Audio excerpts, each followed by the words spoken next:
Things are gonna get crazy!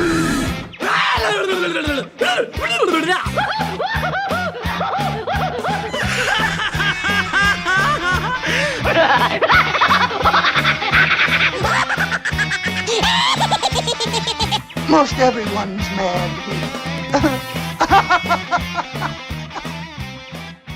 Hello, everybody, and welcome to another episode of AniMat's Crazy Cartoon Cast.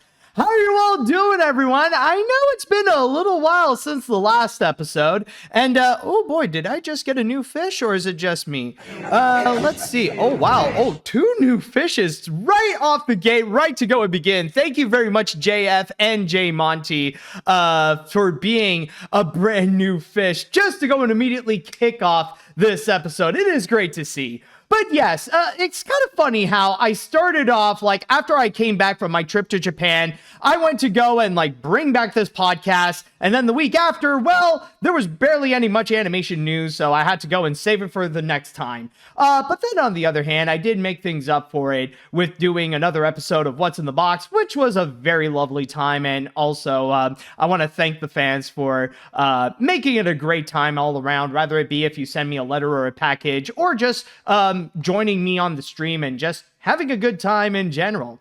But anyways, now that we are back, oh boy, do we have a very special episode for you, because this is going to be one of those times where we're going to be covering a lot of crazy stories. And this is the kind of crazy that honestly did feel a bit infuriating. I mean the kind of crazy where it's crazy that we have to deal with this kind of stupidity. So yes, I'm actually going to be ranting more so than I will be talking in this episode. Now, maybe not all the stories that we're going to cover will be filled with this kind of stupidity to go and try to call out on, but still though, it's going to be a wild ride that we're about to get into. So strap yourselves in, because we're about to get into some true madness onto this episode, and you'll see why soon enough. But before any of that, let's go and actually ask the chat wall, and let's see if you're prepared for this madness. Are you ready, everyone, for today's episode? Let me hear it, folks. Are you prepared? Let's see now. Yes, I see people are ready. Yes, all right. So, someone even mentioned, ooh, it's the best kind of episode. And, oh, wow, Juju, thank you very much for being a new fish. All right, wow, I see people are prepared, people are ready. And with that said, I think it is now time that we shall go and get things started. And oh my goodness, wow, we've been getting more and more and more. We're getting more new fishes. Thank you, Meta Ralph. Holy crap. They just keep on coming. Let me just double check. Like, are we getting a hype train going on here? Yes, apparently so. Like, just on the stream, it looks like we got a hype train starting. All right, that is great to hear. That is great to see. And now let's go and begin with our first story. And we're going to do a little bit of catching up. This is the one news story that I got from the week prior. And this is one animation news that I wanted to go and talk about, considering that this is one of the more hyped up streaming movies that are going to be coming out, that is going to be coming out later this year. And we didn't really hear much info about it for quite some time, other than the fact that it was coming to Netflix. But thankfully, not too long ago, the platform did give us some brand new info about the film, and that it is going to be coming out much sooner than we may probably expect. So with that said, let's go ahead and check out our first story as we talk about K-pop Demon Hunters. Yes, K-pop Demon Hunters has officially announced that they are going to be releasing K-pop Demon Hunters in the month of June, as well as putting out not only some new images of the movie, but also some brand new info about the feature, including the cast and who are going to be the musicians and the music artists that are going to be involved in this feature. So, to go into this, to read you who is going to be among the cast, reading from my source here on Animation Magazine, we got here Arden Cho, Mei Hong, and Ji Young Yu, in which they're going to be playing Rumi, Myra, and Zoe, respectively, in which they are the main K-pop demon hunters. From left to right, by the way, we got Myra, we got Rumi in the middle, and Zoe right over there. And then on top of that, we also got An Hyo Seop, who will be playing Jinu, who is said to be the leader of a rival boy band with a hellish secret. So he's probably going to be the villain in this. On top of that, we also got some other characters as well and other actors who are going to be involved, including Yoonjin Kim, Joel Kim Booster, Liza Koshy, Daniel Dae Kim, Ken Jeong. Of course, they got to have Ken Jeong. I mean, considering we do have an Asian-themed animated movie, there's an 80% chance that Ken Jeong would be involved, and Byung-hun Lee. And on top of that, they also mentioned that the movie will be featuring some original songs that are going to be performed by EJ, or EJAE, Audrey Numa, Ray Ami, Andrew Choi, Danny Chung, Kevin Woo, Sam Oil Lee, Neckwave, and Leah Salonga, as well as the theme song is going to be played by Twice. And on top of that, we even have a quote I'd like to go and read you here, coming from my source, from Animation Magazine, of course, but specifically from the director of the feature, Chris Applehouse, in which he says, "We have an amazing voice cast, and the range of their performances is what gives the film such an original tone. Byung-hun Lee and An Hyo Seop bring authentic K-drama emotions, while Arden Mei and Ji Young blend their charisma of legit K-pop stars with the vulnerability and comedy of real young women juggling a dual life like no other." And all this is going to be happening on Netflix, in which the film will be coming out on June 20th. Now, this was honestly this is honestly the one movie on Netflix that I've honestly been the most curious about, or I would even say maybe a bit the most optimistic about, because I know that Netflix is going to be releasing a whole bunch of different animated movies coming out this year. But this is the one that I feel like it's the most interesting, not only from the fact that this is from Sony Pictures Animation, and usually the team up that we have seen from Netflix and Sony Animation, it has been pretty strong this decade even, especially when we have seen results such as Vivo and The Mitchells vs. the Machines. But now with the addition of K-pop Demon Hunter, so far with the images that we have seen, those so far have been the most promising aspect of the feature, because like you look at the images and the so far like the stills of the animation that they have provided, they actually look great, especially with the fact that it is actually known that the art direction is done by renowned artist Amy Thompson, and her style really shines here, especially with the fact that it does look like a CG anime movie with a little bit of a flair that, like, even this image here, like with the girls just like screaming for joy, ready for action with their food. Like, this honestly gives me strong vibes of something like Turning Red, where you will have that Asian animation influence onto the visuals, especially for the comedy. So that's going to be very interesting to see. So already I will say visually so far, it does look promising, and I am excited to see how it's going to look when the trailer does come out. However, there is one piece of news here that did raise a red flag for me, and one that honestly, it changed my enthusiasm to be a little bit like, I'm not going to say like, oh, this spoiled it for me, but it made me a lot more cautious. And that is in regards of its release date, June 20th. The fact that they're going to be releasing this like right dab in the middle of a big summer season that we're about to get this year. And not only that, but the big thing with June 20th is the fact that K-pop Demon Hunters is going to be released. It's going to be released at the exact same time as Pixar's Elio is going to be coming out in theaters. Now, I know that there is going to be this big debate, or that there is this big debate going on right now in regards to how things are with streaming versus how things are in theaters, and can they compete amongst each other and stuff like that.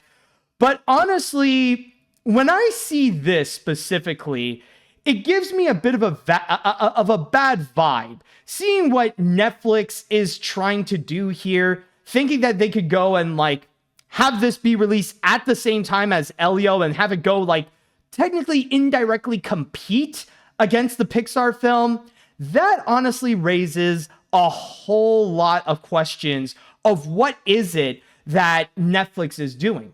Now, I know technically this is not necessarily the first time that they have done so, but based on previous experiences that I've seen, it's not really a good sign when a streaming service would go out of their way to put out a movie around the same time of a very busy season or a very busy time for movie theaters, especially considering that it always happens that movies released in theaters will always go and overshadow whatever is being released on streaming. And we've seen this all the time. In fact, we've actually seen this just recently when Netflix, oh, and by the way, thank you, Omid, for being another new fish here. But we've seen this recently with Spellbound. Now, I think it's almost unanimously agreed that film was just an absolute failure. It is just a complete disaster in which, like, it's trying so desperately hard to be Disney, and yet even Disney's recent films like Moana 2 and Wish have been proven to be superior than that film in every single way possible. And one major thing that is very noticeable is how Netflix put that out around the same time as Moana 2. And that film turned out to be like so poorly made, at least in terms of its script. It was just so hopeless, so awful, that it really felt like they put that release date there on purpose because they had no hope for it. They were hoping that not only films like Moana, but also films such as Wicked and Gladiator 2 would go and bury its relevance, that people would just focus on those films, yet nobody would go and talk about Spellbound out of embarrassment.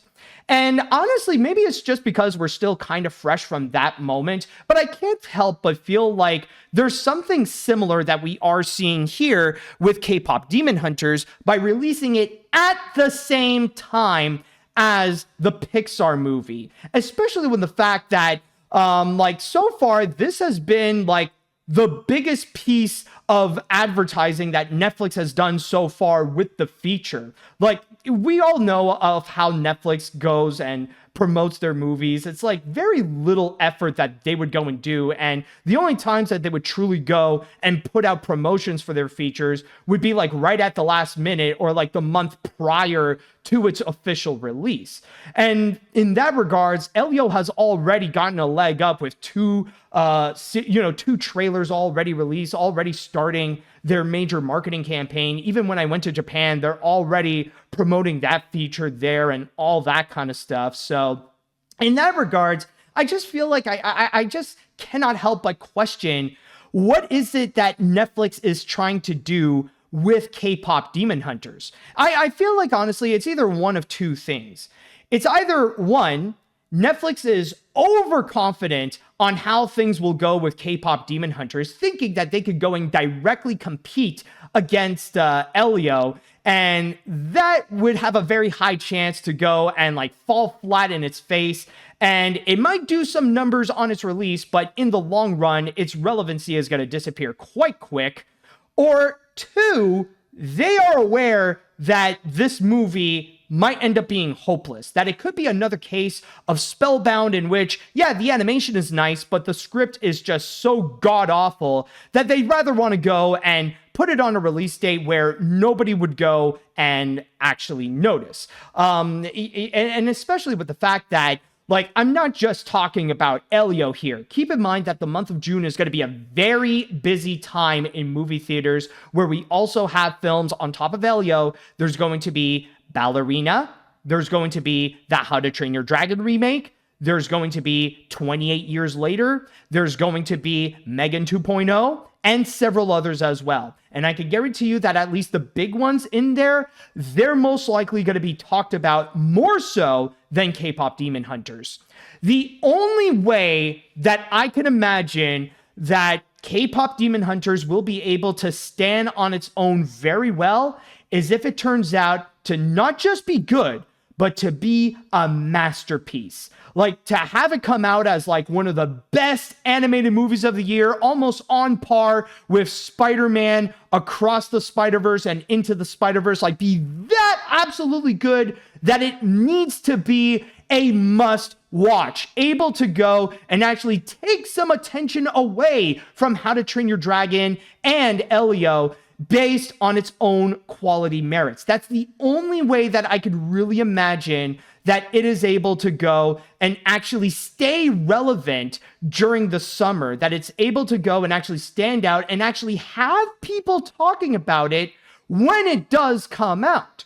But the chances of that, honestly, I really don't know, especially with the fact that I can imagine even at that time, like, it's going to be, again, a similar situation to Spellbound versus Moana 2, that people would rather go and give their full attention to the Disney movie more so than whatever Netflix would go and bring out. Now, keep in mind, though, I am not saying that I think that K-pop Demon Hunter is going to fail. I am hoping that I'm actually wrong and that it could prove that it could be so much more and it could be like so much better, and that like the hype would actually meet up, that it would be absolutely worth watching and that we could go and have a great time with it. But it's just, I don't know, like, it's just, with me, I can't help but feel like I feel suspicious, or that I have some doubt because of what Netflix is doing, because of the fact that they're specifically giving it a June 20th release.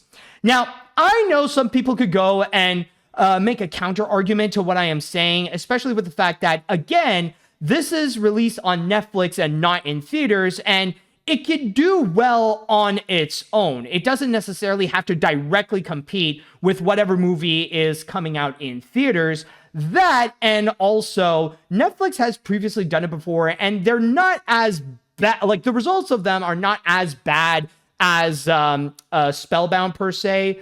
There was also Ultraman Rising that came out around the same time as Inside Out 2. But then again, I would argue on that part, let's just say there is a reason why last year a lot more people, or like almost everybody, was talking about Inside Out 2 much more than Ultraman Rising. So in that regard, I don't know. Like, honestly, there is a part of me that wants to be excited for K-pop Demon Hunter, that I am optimistically curious to see what Sony Animation has in store with this feature. But with that release date of June 20th being at the same time as Pixar's Elio, it just feels a bit doubtful in terms of what is it that Netflix is doing. Are they hiding a secret? Is there something that they know that we don't? Are they just being a little too overconfident, thinking that they can go and directly compete with a Pixar movie that already has a great amount of hype in it? Or is it because like they knew this is going to be like another Spellbound, and they rather just bury it and hope that people would just talk about the How to Train Your Dragon remake, Elio, and the other movies coming out in June instead of that one? Honestly, I don't know, but ultimately, I guess we're going to go and wait and see when the movie does come out on June 20th. And with that said, now I would like to go onto the chat wall, and I'd like to ask you all, what do you all think about K-pop Demon Hunters and the info that we do know so far, including the official release date? Do you think it's going to do well on its own? Do you think that maybe it might be a lost cause? You know what? Maybe, let me see if I could do something. I'll see if I can go and actually write down a poll. So let's see here. Let's see. Do you think K-pop will do well on its? Do you think it will do well with it? Yeah, do well with its release date. So I'll go and write down yes. I'll write down also no. So let's see what the poll has to say, and let's see what the chat wall has to say now. All right, so K-pop Demon Hunters looks promising. However, I am a bit cautiously optimistic because it may look promising, but the release date is a bit more sus. I feel like Sony is pushing their limits to make this movie happen when it's not marketed much, but I'm already hoping that this movie will do any good than the movies that are going to be released in June. And about Zoe, she actually looks pretty cute. She makes me want to go boom, boombaya all over the place. Yeah, honestly, that's also going to be another interesting test. How many, like, I will say, like, the K-pop girls that we have here, they are pretty attractive, but let's see how many people on the internet are really going to go and simp for these girls. How many fan are we going to be witnessing of them specifically? Like, that's also going to be another test to see how its popularity is going to go, especially on the internet. Anyways, let's see what else do we have here. Well, I'm declaring June 20th the unofficial Elio Day, for obvious reasons.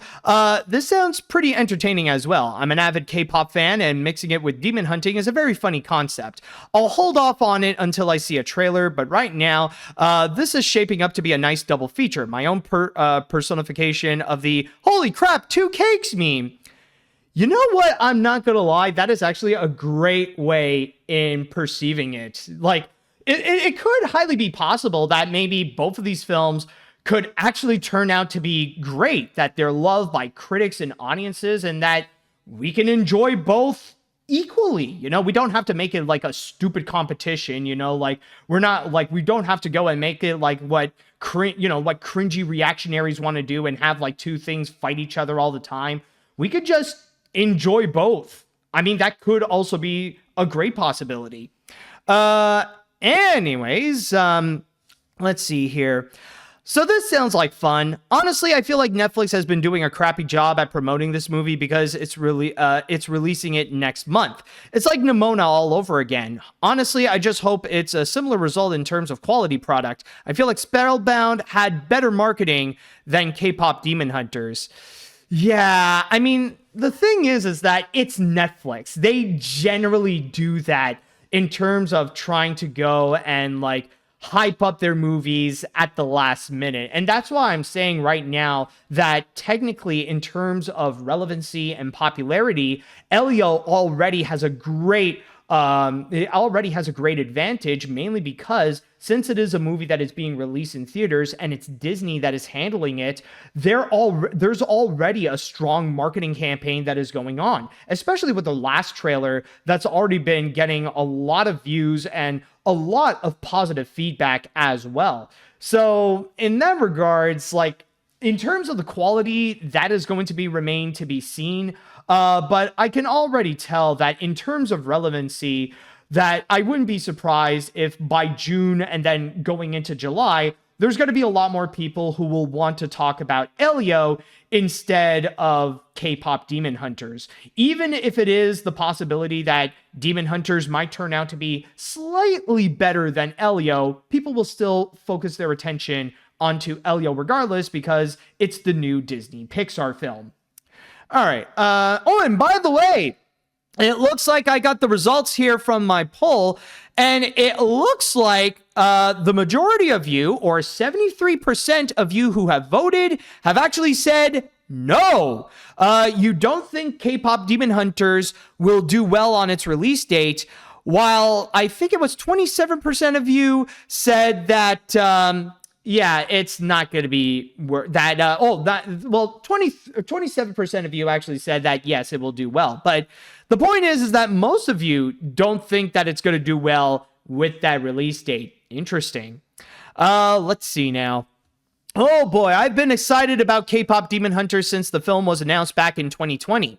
Now with the first look images, I love the character style and I will be watching it when it's released on Netflix. I also like the K-pop band Twice and I'm looking forward to hearing their songs soon. You should listen to female K-pop songs too. My main complaint is Netflix's marketing with no promotion yet. Exactly. I don't know. I've never been like someone who listens to K-pop, but I don't know. I guess we'll see. Like worst case scenario, maybe like with K-pop Demon Hunters, that will be my first true taste of like hearing legitimate like female K-pop. I'm not going to say like, oh, I've never listened to K-pop before, because I mean, I was there during the whole popularity of like BTS and stuff like that. So I'm just saying. Anyways, I will say when it comes to this movie, I could definitely see how it could have potential and how it could be very creative. However, when it comes to coming out at the same time as Elio, that film could potentially end up overshadowing it, not to mention all the other June movies, on top of the other big summer movies that are coming out in July as well. Yeah, and then, yeah, exactly. That's the thing. It's extremely rare, or I would even say almost impossible, for a streaming movie to go and fully overshadow a film that is released in theaters. Like, a lot of people want to go and point out the example of Leo versus Wish. But in that regards, that's like once in a blue moon. That is like an extremely rare scenario right there. Can you think of another example of a Leo Wish situation?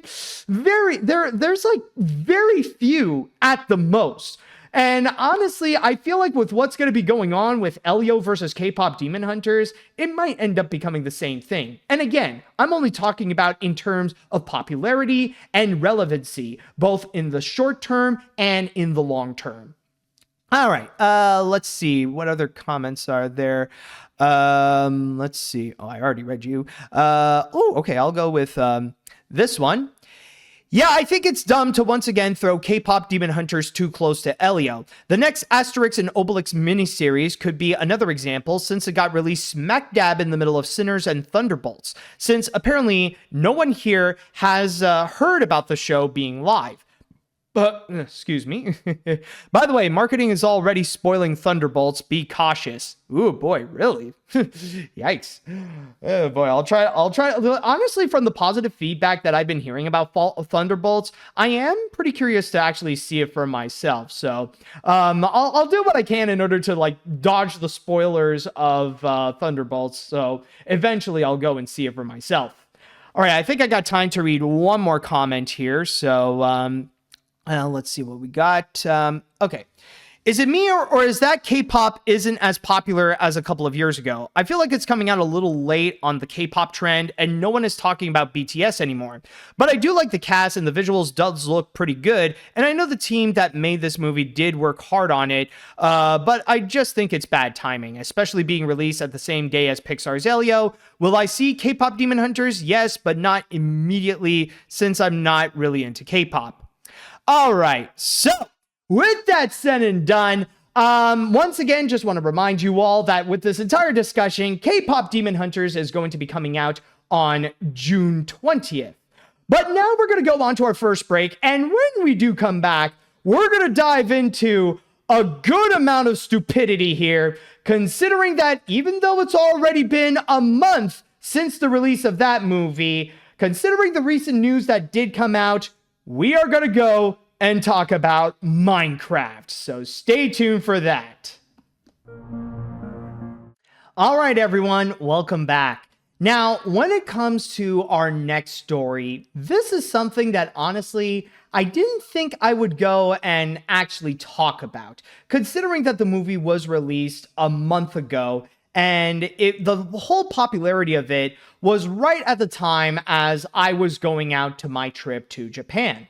And when I did return and then like I would have to go and check out like what animation news I would go and talk about, I would have an opportunity to go and discuss about it like after my trip and I brought back the podcast and stuff like that. But then it turns out, okay, maybe I'll just go and skip it. Maybe it wouldn't be necessary for me to actually go and discuss about it. Even though I do have some thoughts that I have yet to go and fully express about it, like maybe it could be just something that I could skip because its popularity has pretty much passed.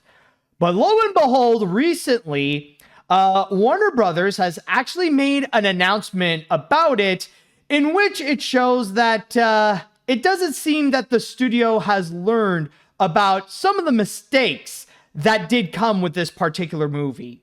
So with that said, let's go ahead and have a chat about a Minecraft movie. So, as you guys probably know, a Minecraft movie actually turned out to be one of the biggest hits of this year.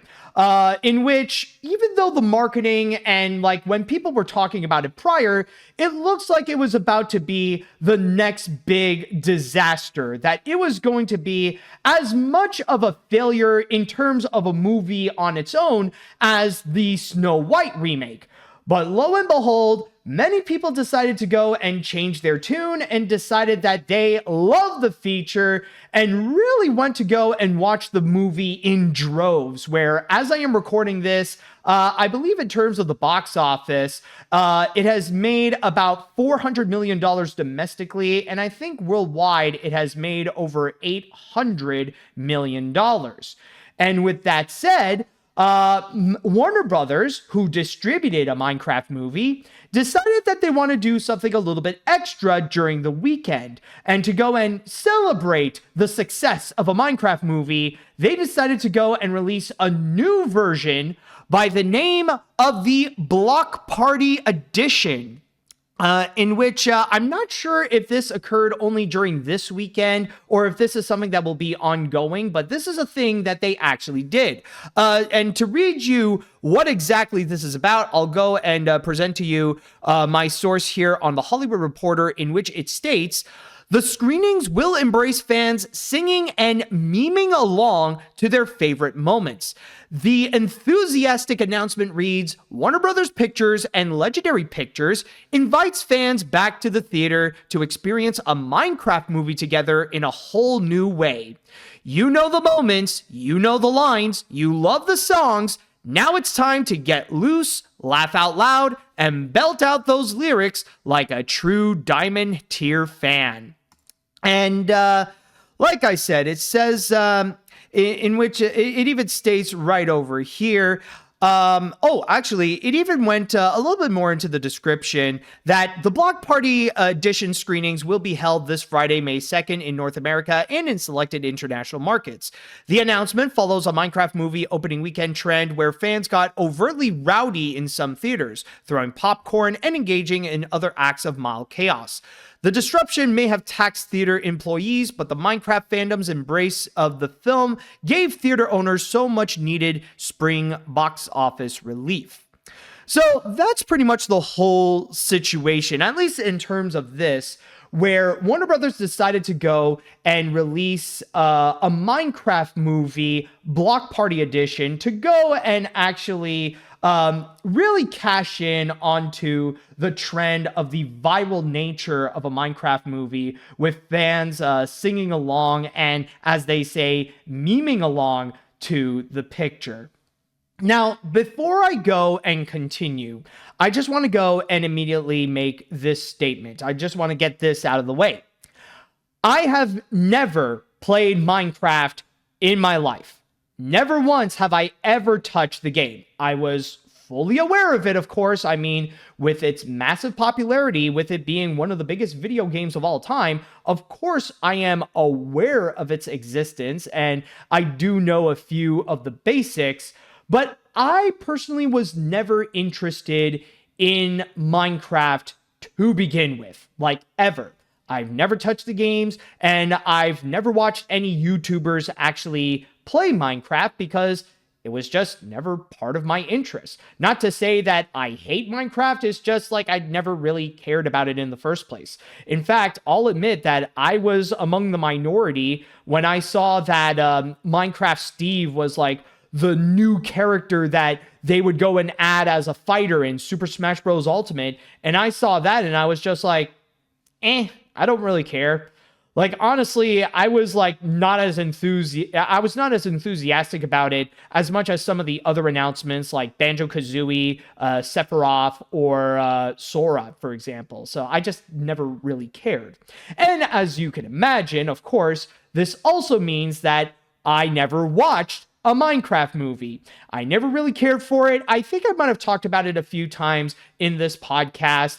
And honestly, I was not really that interested in checking it out, especially with the CGI just looking horrible, to say the least.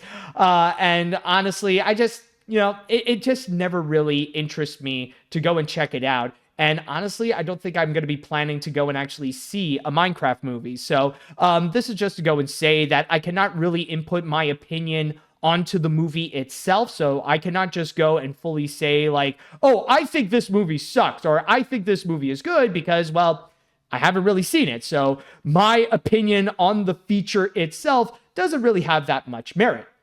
And also, I do want to state that I understand the nature of being excited when watching a movie.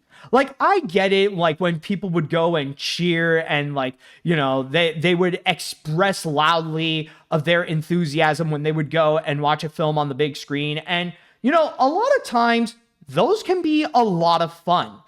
Of course, many people will have memories when they would go and watch Avengers Endgame, for example, and you see the climactic moment with all the Marvel characters coming together, ready to go and fight Thanos and his army. And then you have Steve Rogers saying the immortal line, "Avengers, assemble." And then it follows after with the entire audience, a theater filled with people just cheering, yeah! And those times can absolutely be fun. And I've been in a few of those screenings. And a recent memory of that was actually with Transformers 1, where I remember I watched it on the big screen, and by the end of it, people were really engaged and they were really getting involved and excited to see the moments. I remember right at the moment when you see Orion Pax ultimately become Optimus Prime, that's when the theater that I was in, people were just going crazy. It's like we see him finally becoming Optimus Prime. People are there yeah! Or even when you see moments even when they would make references to Transformers, when he would say Transformers roll out, that's when people still freak out and it does enhance the experience. And I do understand it's a lot of fun. So, yeah, sure, I can imagine for Minecraft fans, it's probably fun when they go see the movie theater and they would go and they would get excited when they would see elements from the game that they recognize, and then Jack Black saying what that thing is, and they'll go yeah! I get it how that can be fun. However, there is a limit to it, because I've been aware of the controversy with some of the reactions in which they can go way too far. Even though I was out in Japan during that time, trust me, I have absolutely heard of some of the chaos that went into certain movie theaters. Because in the case of a Minecraft movie, there have been a lot of instances where people would go and take their excitement way too far, in which their enthusiasm for the feature would suddenly become disruptive, or I would even say destructive. And a great example is with the chicken jockey meme, in which there is one scene in a Minecraft movie where there's this zombie kid who hops onto a chicken, and then Jack Black says, "Chicken jockey."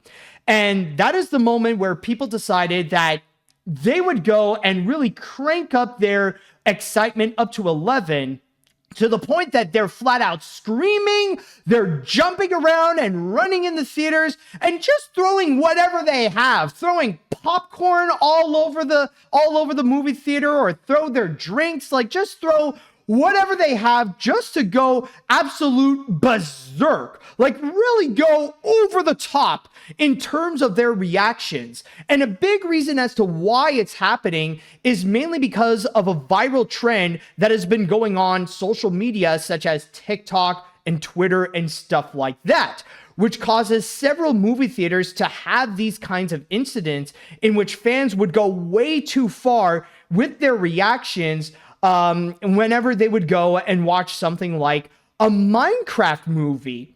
And that is at the point where I personally feel like it's just going way too far. I mean, it's one thing to go and actually have a whole trend based around going to see a movie. But even those, like, they are still being respectful. They're not going over the top to the point where they're being absolutely reckless with it, or they're just being absolutely inconsiderate to not only the people that are watching the movie, but also to the movie theater employees, which I will absolutely get to later. Like, a great example is the Gentle Minions. Like, there wasn't anything too special about it. Like, the whole trend is that a bunch of people would go and dress up in their fanciest suits, go to the movie theater just to go and watch Minions Rise of Gru. And that was it. That was the only thing that was the only requirement to get engaged with the trend. It's about going to see a movie, but be dressed up all fancy as if you're going to a wedding or something like that. But the whole thing with a Minecraft movie, in which it enables people to be chaotic, to be disruptive, to be disrespectful, like, that is just flat out wrong. And this is especially problematic for movie theater employees, for the people who end up with the short end of the stick and they have to go and clean up the mess that is caused by those reckless people just because they want a taste of that viral nature, or they want to imitate what they have seen on social media. And this is something that I can guarantee you, like, I would say almost all movie theaters have been concerned about the whole trend. And I know this personally because one of my good friends that I went to Japan with, he's actually a manager for a movie theater. And almost every day, he had to go and message to his team to be on high alert in case this does happen in the movie theater he works with. And keep in mind, like, he doesn't work into like any big like cinema or anything like that. He just works like in a relatively small cinema that only has like a handful of movie theaters there. But still, though, he was aware of it. His team was frightened of the prospects of dealing with it. So almost every day he had to go and be on high alert and tell them, like, be cautious, check out in case there are any people out there who would go and actually imitate what they have seen on social media. If they go too crazy, that's when you go and take action. And that's the thing that honestly pisses me off about this whole trend with the Minecraft movie, is that for some reason it encourages people to be disrespectful, to like engage in this kind of bad behavior, thinking that it's okay because as long as someone will go and film you acting so chaotic, being disrespectful, or even being destructive in the movie theater, then you might end up getting more likes on TikTok and Twitter just for the sake of making an absolute fool of yourself. And all this for what?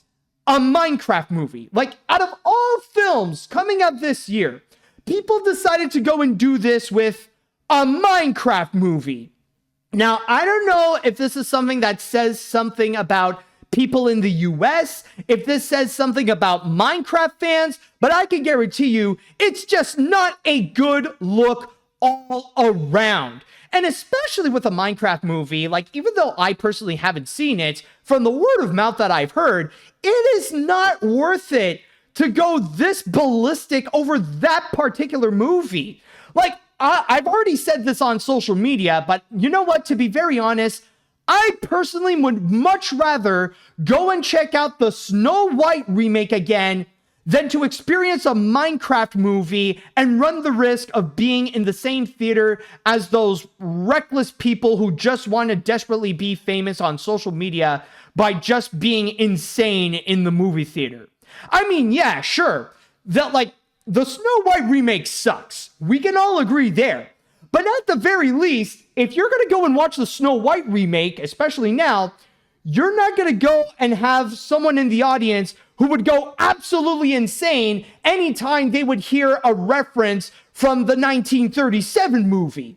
Like, at least the audience of the Snow White remake is objectively more respectful than the ones in a Minecraft movie.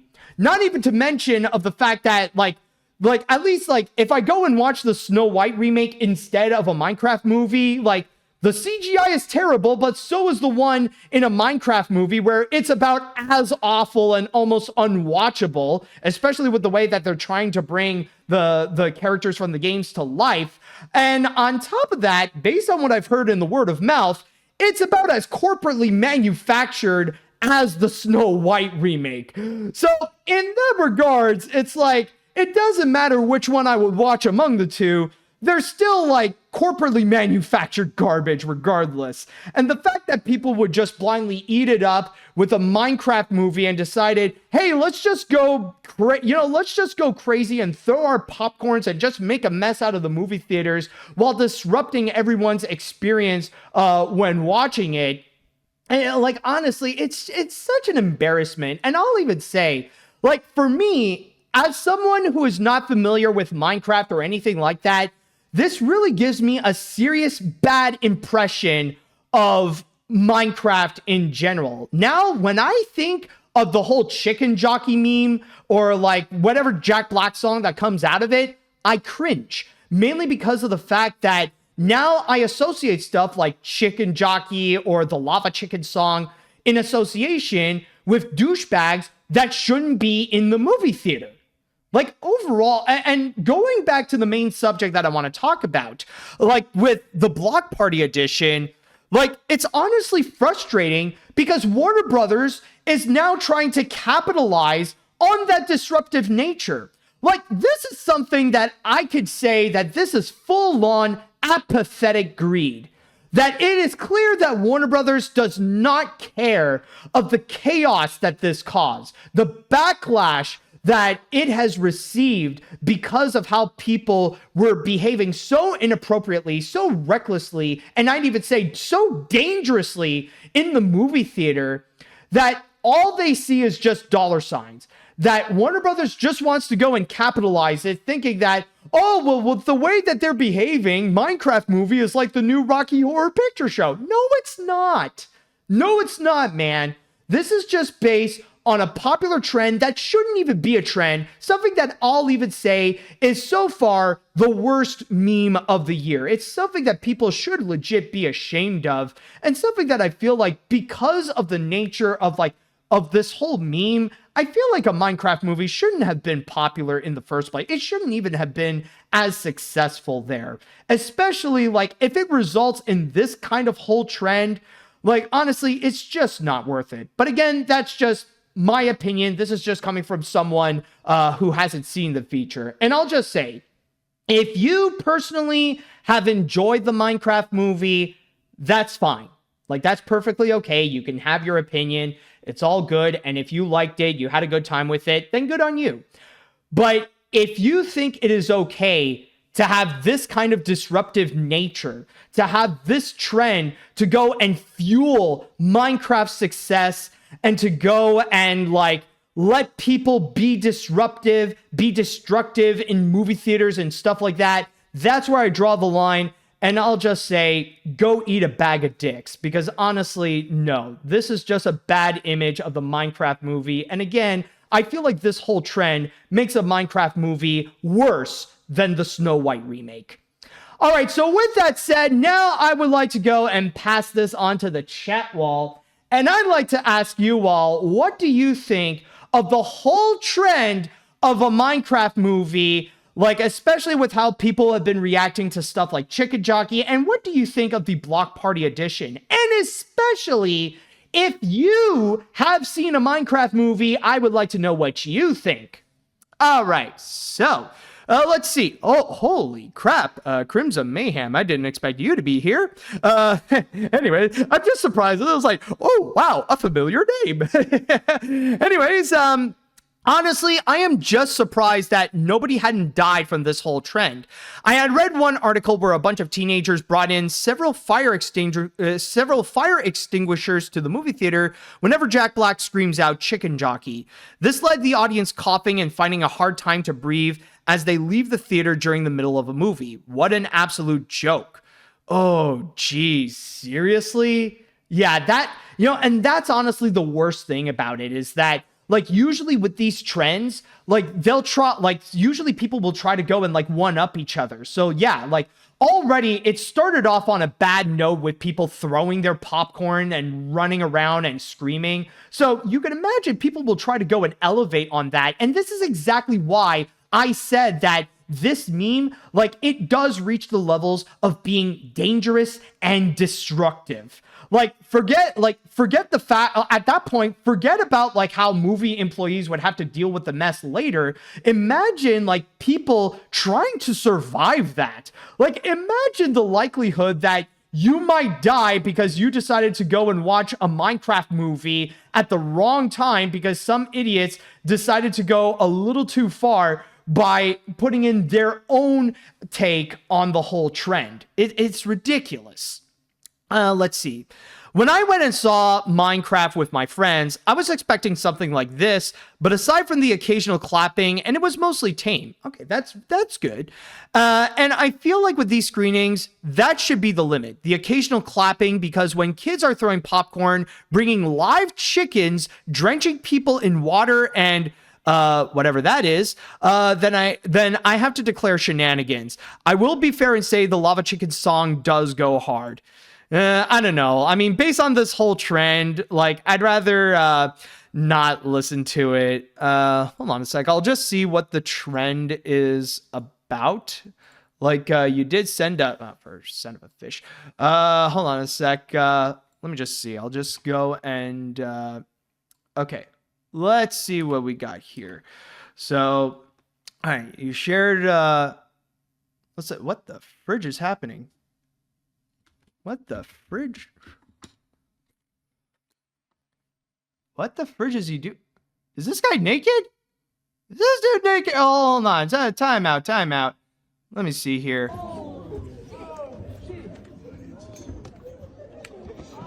Is the dude trying to roll down the stairs? What the fridge is happening?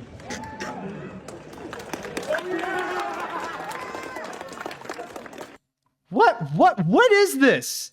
What is this, and why is this something that people think it's okay? Like, he's okay. Honestly, okay, but like, why though? Why are people enabling this? Why do people think this is a freaking good idea? This is cringe. This is stupid. Like, honestly, there's a part of, like, okay, good that he's okay, but like, honestly, there's also a part of me that says like, yeah, honestly, I hope he's not. Like, if he did that on purpose, then I hope he isn't okay, because obviously he didn't really learn a lesson right there. Like, what the hell was that? Anyways, I've heard the people quoting the movie thing. The first thing I've seen people were doing the I am Steve bit, but later I saw the chicken jockey trend from various videos, and oh man, what have these kids have done is so insane, to the point that when they brought a real chicken into the theater, no joke, that was true. I mean, I would rather watch the Snow White remake than watching the movie with all that chaos, or rather Snow White and the Seven Clever Boys. Yeah, honestly, hey, I am glad that you guys have enjoyed that little joke in the Snow White review. Anyways, call me a buzzkill, but this sounds like a horrible idea. I've already been avoiding seeing a Minecraft movie because I've never been a fan of the game it's based on, and the trailers put me off of it. And that was before I heard about the raucous hooliganism. Warner Brothers promoting this kind of righteous chaos is short-sighted and irresponsible at best, and malicious and destructive at worst. Have they learned nothing from Pickle Rick and the Szechuan sauce? Well, honestly, I don't think so, because that's not them who is in charge of it. I think that thing was like, that is entirely like a McDonald's thing. So, of course, they're not going to learn from McDonald's mistake. Let's see here. Ever since I have discovered about the chicken jockey trend when the Minecraft movie came out last month, it's great that it brings people together with reactions and participating with the movie. Unfortunately, what I'm totally against about is this stupid trend is causing chaos and destroying a theater and making the employees of said theater suffer and cleaning up the giant mess for those idiots that are doing the trend over 2 words uttered. I hope FNAF Movie 2 doesn't get this reaction. I mean, I hope so as well. I hope people do learn their lesson. And I mean, it didn't, like, thankfully it hasn't happened with the first Five Nights at Freddy's movie, but we will wait and see with how things are with FNAF 2, because the worst case scenario is that people on social media will not learn their lesson with a Minecraft movie, and they'll bring back this behavior in FNAF 2. And that's when, honestly, movie theaters should take action. Honestly, if people are going to do this whole thing again, they should have the police called upon them. Like, honestly, I think these people, like, if they try to re-enable that kind of behavior, that's when you have to call the police. Like, get them out of the theater, have the police drag them out of the theater at that point. All right, I'm going to go and read one more comment at this point. We don't have a whole lot of time to read the rest. Let's see. All right, I'll go with this one. Look, it's one thing for people to cheer and clap at big moments in major blockbusters. It's like the portal scene in Avengers Endgame, for example. But if studios are enabling this kind of dangerous behavior, then there's a problem. The fact that WB is doing this is awful. Really, it feels like the Minecraft movie became successful for all the wrong reasons. My advice is go see Sinners and Thunderbolts instead. Exactly. Hopefully people have learned their lesson. If not, then again, call the police on them. And at that point, like, you know, we've already moved on from a Minecraft movie, and that we can now actually enjoy some, like, good cinema with stuff like Sinners and Thunderbolts. All right, so with that said, we're going to go and take a break. And then when we come back, we're going to dive into even more stupidity. Like, honestly, even bigger than what we are seeing here. And you cannot go more stupid than Trump's tariffs. So stay tuned for that. Welcome back. Now, on our next story, yes, we are going to be talking about Donald Trump. And oh boy, I can already hear it in the comments right now. I can already hear the whiners going on their keyboards going, why do you have to talk about politics? Why don't you just stick to talking about animation and movies? But here's the catch with this one. You see, this is about animation. This is about movies.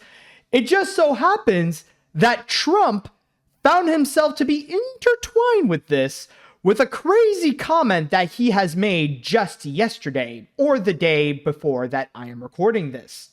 And yes, folks, we are indeed going to be talking about some of Trump's stupid shenanigans, especially with his tariffs. So you can imagine, as a Canadian myself, I definitely have a lot to go and comment on that.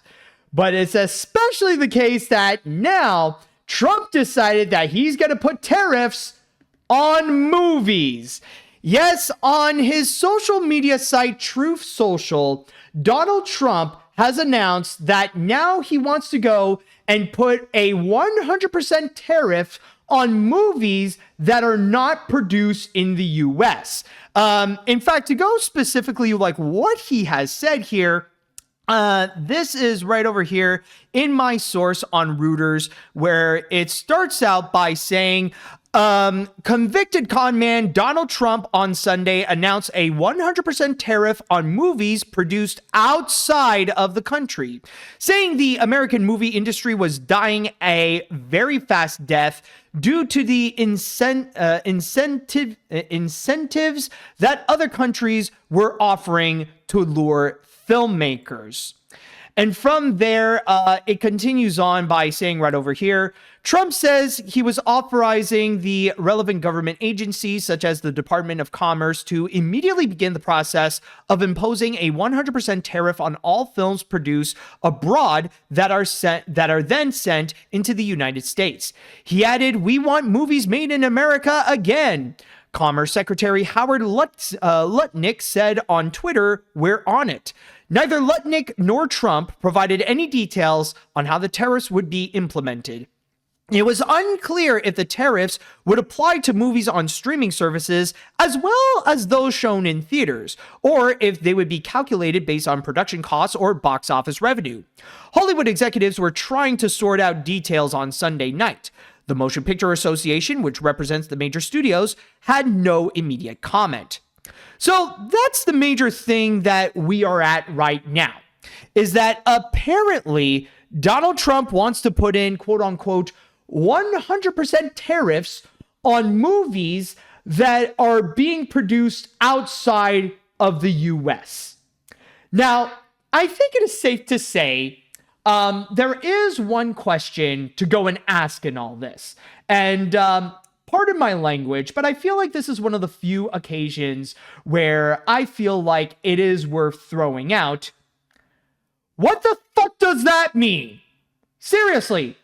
What the fuck does that mean? Putting in 100% tariffs on movies produced outside of the United States. It is such a vague term that honestly, people are just scrambling and just feeling confused as to what is it that he specifically means, or what is it that it's being affected.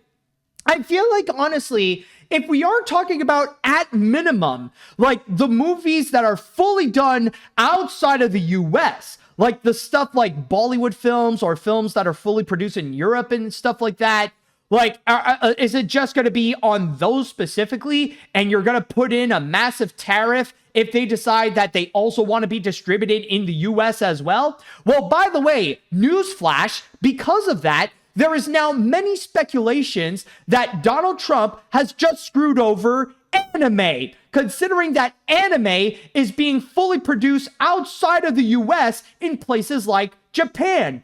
And in that regard, people are now thinking that there is a strong possibility that because of these tariffs, that anime is pretty much going to be screwed over and would no longer be distributed in the United States. Like, it's not going to destroy the anime industry, of course, but it pretty much means that watching anime now is kind of being outlawed. And it's kind of crazy, and it's honestly, there's a little bit of schadenfreude, considering that there is a lot of Republicans who love anime or have pretty much made their entire lives based on anime. And Donald Trump decided to come in with these tariffs that they don't even know is a full-on attack on their personal lives.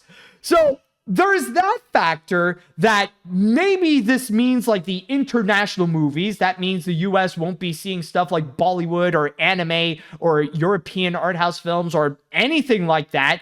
Maybe that's what that means. Or there's also another meaning that it could be something that's a little bit more broad.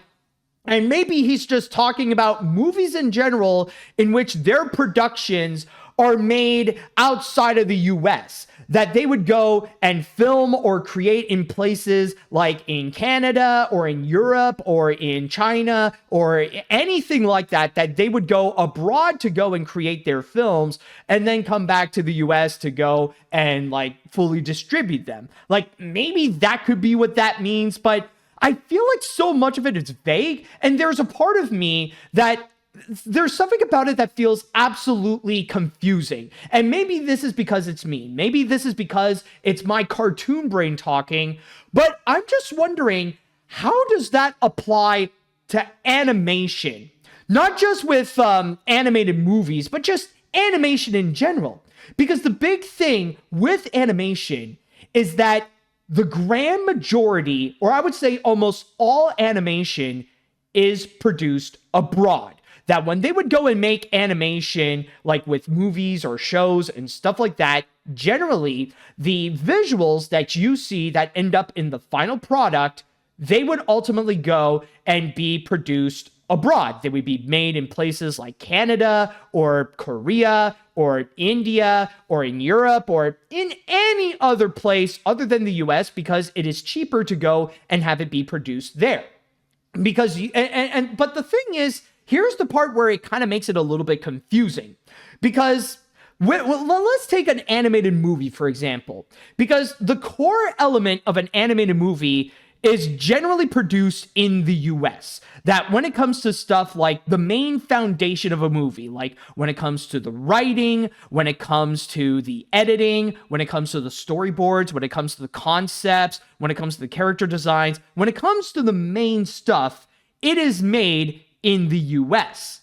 But then when it comes to the final piece of the animation, like when it comes to the actual visuals that you do see in the actual movie, they would go into a different place, like in Canada, for example. Like, you know what? Considering let's use the Spider-Verse movies, for example, with Sony Pictures Animation, because technically in that regards, they would be the ones that would be directly affected by this, where the main stuff is done at Sony Pictures Animation in Culver City, with stuff like the writing, with the character designs, with the concept art, or maybe not necessarily in terms of the actual animation stuff, but like with the concepts, with the visuals, with the storyboard, with the editing.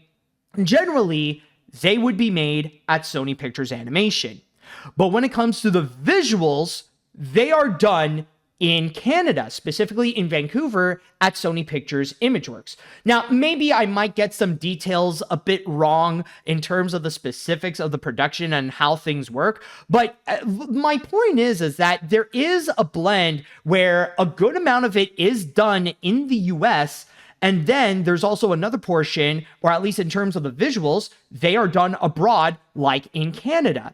So my question is, how is that going to affect animated films, and how is that going to affect visual effects? Because there are also plenty of visual effects shops that are generally done abroad, and they would do so many works for major movies for the big companies out there. Like, are they also going to be affected as well? Like, if you have a movie that is that is produced in the United States, but then you got the visual effects that are done in some place like in Canada, would that also be affected by the tariffs as well? There's just so many of these questions and like a lot of these nuanced details that I feel like it makes no sense. It's honestly hard to understand, how would these tariffs even apply? How does that even work in the first place? None of this makes any sense whatsoever. And the craziest thing, I'll just go and say right now, not even Trump and the people of his administration know what he's talking about. Because this is actually something that did come out today, that apparently that they said that there's no final decision on how they can go and put on these movie tariffs. And they say that they're going to be exploring options. So literally, this is just a thing that Donald Trump just said, like out of the whim, like he just speaks before he even thinks, and not even they know what it is. Movie theaters don't know what that means. People don't know what that means, and not even the people of Trump know what that means. And I highly freaking doubt that even Trump himself knows what that means. And you know, the craziest thing about this is that there is a part of this where I do understand the issue here. I do understand the need of wanting to bring more American productions back to the US so that there can be more films that are fully produced in the US, so that there can be more jobs happening in the US making these movies in general, whether it be live action or even in animation. And the thing is, though, is that I understand that there is that issue, and you want to bring in more jobs onto the United States so that they could go and make more movies. I get that. But Donald Trump's approach is just absolutely stupid. And the thing is that you have to understand, why is it that movie theater, not movie theaters, but why is it that these major studios decide to go, and that when they want to go and do a shooting or do it, well, okay, maybe bad choice of words regarding Trump, but when it comes, like, if they want to go and do a filming in another country, or if they want to have their animation be produced in a studio abroad, then in that regards, like, you have to think about why they would go and they would want to take action to have it be done not in the United States. And that is mainly because these other countries actually offer something to the studios. Like, I'm going to go and give you an example. With Canada, the reason why there have been a lot of American productions that are being done in places like Vancouver, Toronto, and Montreal is because the federal government and even the provincial government but they would go and provide them with tax credits. They would go and give them some benefits so that for them, if they choose to go and film at that location, in their location even, then they would go and make things easier for their budgets so that they can go and actually make it easier onto the budgets to go and actually do what they have to do, that they don't have to worry too much in terms of the cost compared to if they would go onto the US. Now, by that logic, a good businessman would go and look at that and they would try to go and one up those other countries like Canada. If Trump really wants those movie studios to come back to the US to go and make full-on productions exclusively in the US, then he would have to go and put in better benefits, that there is a better reason and that there is better tax credits and that, there's better upgrades that these studios can have if they choose to go and do their whole productions in places like in California, in Georgia, in New York, in Massachusetts, in Washington, and all these other places. It's actually business smarts to offer them a better deal if they come and film it or they come and work in the US and actually help the economy in the US by providing people with a lot more jobs working on these specific movies. That would be the good idea. But this is not how Donald Trump works, unfortunately. Because the thing with Trump is that you got to keep in mind that his philosophy is about the quote-unquote art of the deal. Now, if you've heard of Trump, then there is a possibility that you have also heard about the art of the deal. And to go and fully summarize it, to go and make a long story short of that, the art of the deal is basically that in a deal, there's always one who is a winner who walks off getting whatever they ask for, and there is a loser who got screwed over and is suffering because they lost. That is always the vision that Donald Trump has. That is the philosophy that Trump always has when it comes to business, when it comes to politics, when it comes to pretty much anything. There is always a winner and there is always a loser that is suffering.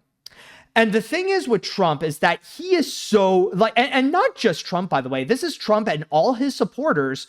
They are so dead set on trying to make the other the loser, to try to make their opponent or to try whatever it is that they don't like to be the loser and to have them suffering. They do not recognize that they are the winner unless they see that the other is not only the loser, but that they are suffering from the fact that they have lost. And whatever it may be, they just need to see their opponent suffering to feel like that they are actually winning. And they will do whatever it takes. Regardless of laws, regardless of morals, regardless of ethics, they will do whatever they can in order to make the other suffer just so they can feel like they are the winner. Because the winners walk off with whatever they get while the losers are suffering. Because there cannot be a situation where both can walk off happily. For them, there are no two winners or there's no compromise in this. For them, they want to ensure that the other is a loser and that the other is suffering from being a loser so that they can have that reassurance that they are a winner, no matter what.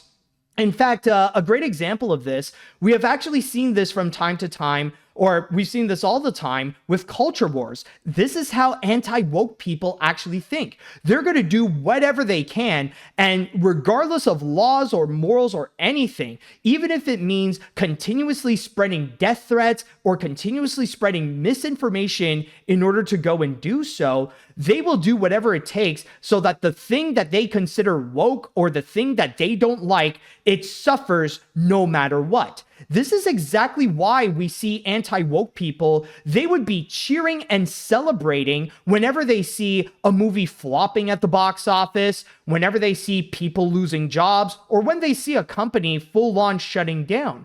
Because for them, that means that the other is suffering. And that means for them, it's a clear sign that they are winning. That's the mentality of how they work. For them, that is the art of the deal. And to go back with Donald Trump, with his tariffs, that's exactly what he is doing. He's trying to make the other to go and suffer. Rather it be with the other countries, especially with Canada, he wants Canada to go and suffer because they're not doing exactly what he says.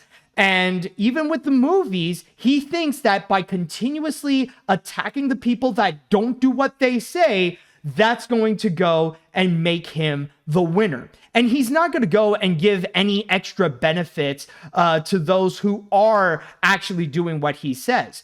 Because the thing is that just by not suffering from Trump's wrath, that alone is a benefit that Trump can go and offer. Because all Trump and his supporters want to do is just attack again and again and again and again. And that is the logic of what Trump is doing with these tariffs. But in this case here, there's nothing about it that makes sense. And because of the vague nature of it, and because of the possible outcome that this comes with it, honestly, I don't see anything about this where I feel like the outcome is going to be beneficial to the United States. Honestly, I feel like it's only one of two things that's going to occur with these tariffs. It's either one, that these tariffs are such a terrible idea and they have received significant backlash, not just from the public, but also from some powerful people in Hollywood, that they will force Trump to go and back away from these tariffs, that they're not even going to happen.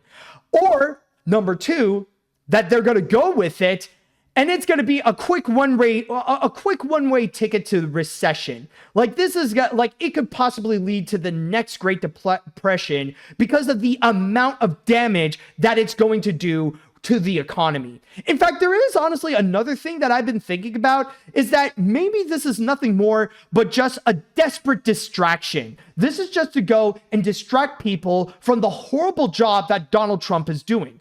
We already know that the economy is down in the tubes, at least in the US. And we also know that prices are still highly expensive and that Donald Trump's tariffs are not helping out whatsoever. Even though Trump and his team are desperately trying to pin the blame on Biden on this, for some reason, the grand majority of people are not buying it. They know that the economy is doing badly right now because of Donald Trump and his stupid tariffs that he's trying to impose on all the other countries. And this one right over here, it does not help. Overall, honestly, I've seen a lot of really stupid tariffs. And I'm speaking this as a Canadian. Honestly, I've seen a lot of the ways that the tariffs are just screwing over, they're screwing over the American people, and especially they're screwing over Trump supporters more so than actual Canadians, because you got to keep in mind, it's not Canadians who are paying for Trump's tariffs, it's the American people.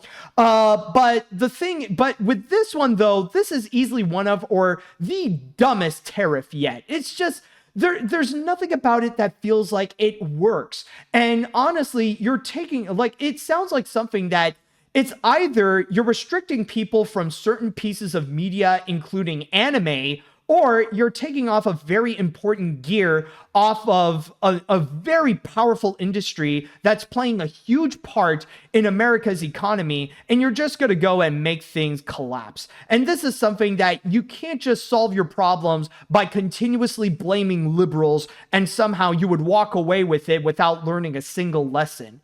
This is overall, this is just freaking stupid. And this is just another part of the big mistake of having Donald Trump as president, all because a bunch of illegals like Nazis, Confederates, evangelicals, and the Ku Klux Klan, and all these types of racists, they just want to be comfortable in their bigotry. This is exactly why conservative values should become illegal the second Donald Trump and his team are out of office. It's freaking ridiculous, man. It's just sheer stupidity. And yet we still have to deal with a few more years of this absolute freaking garbage.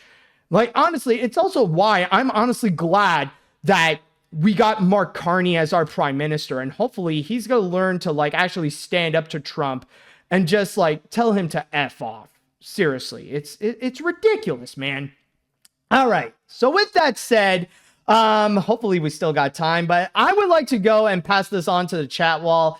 And I'd like to ask you all, what do you all think about the whole tariff things? Can you make sense of this? Do you know what Trump is talking about with the tariffs? Well, I don't know. Let me know what you all think. Okay, let's see. This honestly pissed me off. Hearing that Trump could put tariffs on movies are awful. It was already bad enough that Trump is making worse for people with his tariffs on essentials like groceries, but now he's putting them on stuff like video games and movies, things to escape politics. Honestly, I don't care anymore. Trump honestly deserves the Luigi Mangione treatment, and I wish the assassin unsubscribes him from life when he had the chance.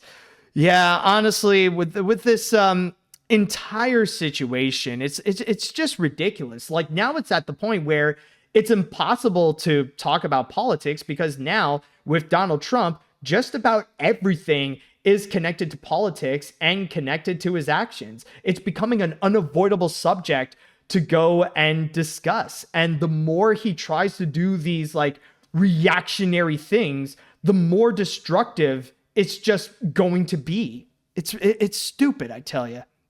Anyways, okay, will this mean movie studios can only film in America? Otherwise, Georgia is going to get super packed as the only cheap studio location in the US.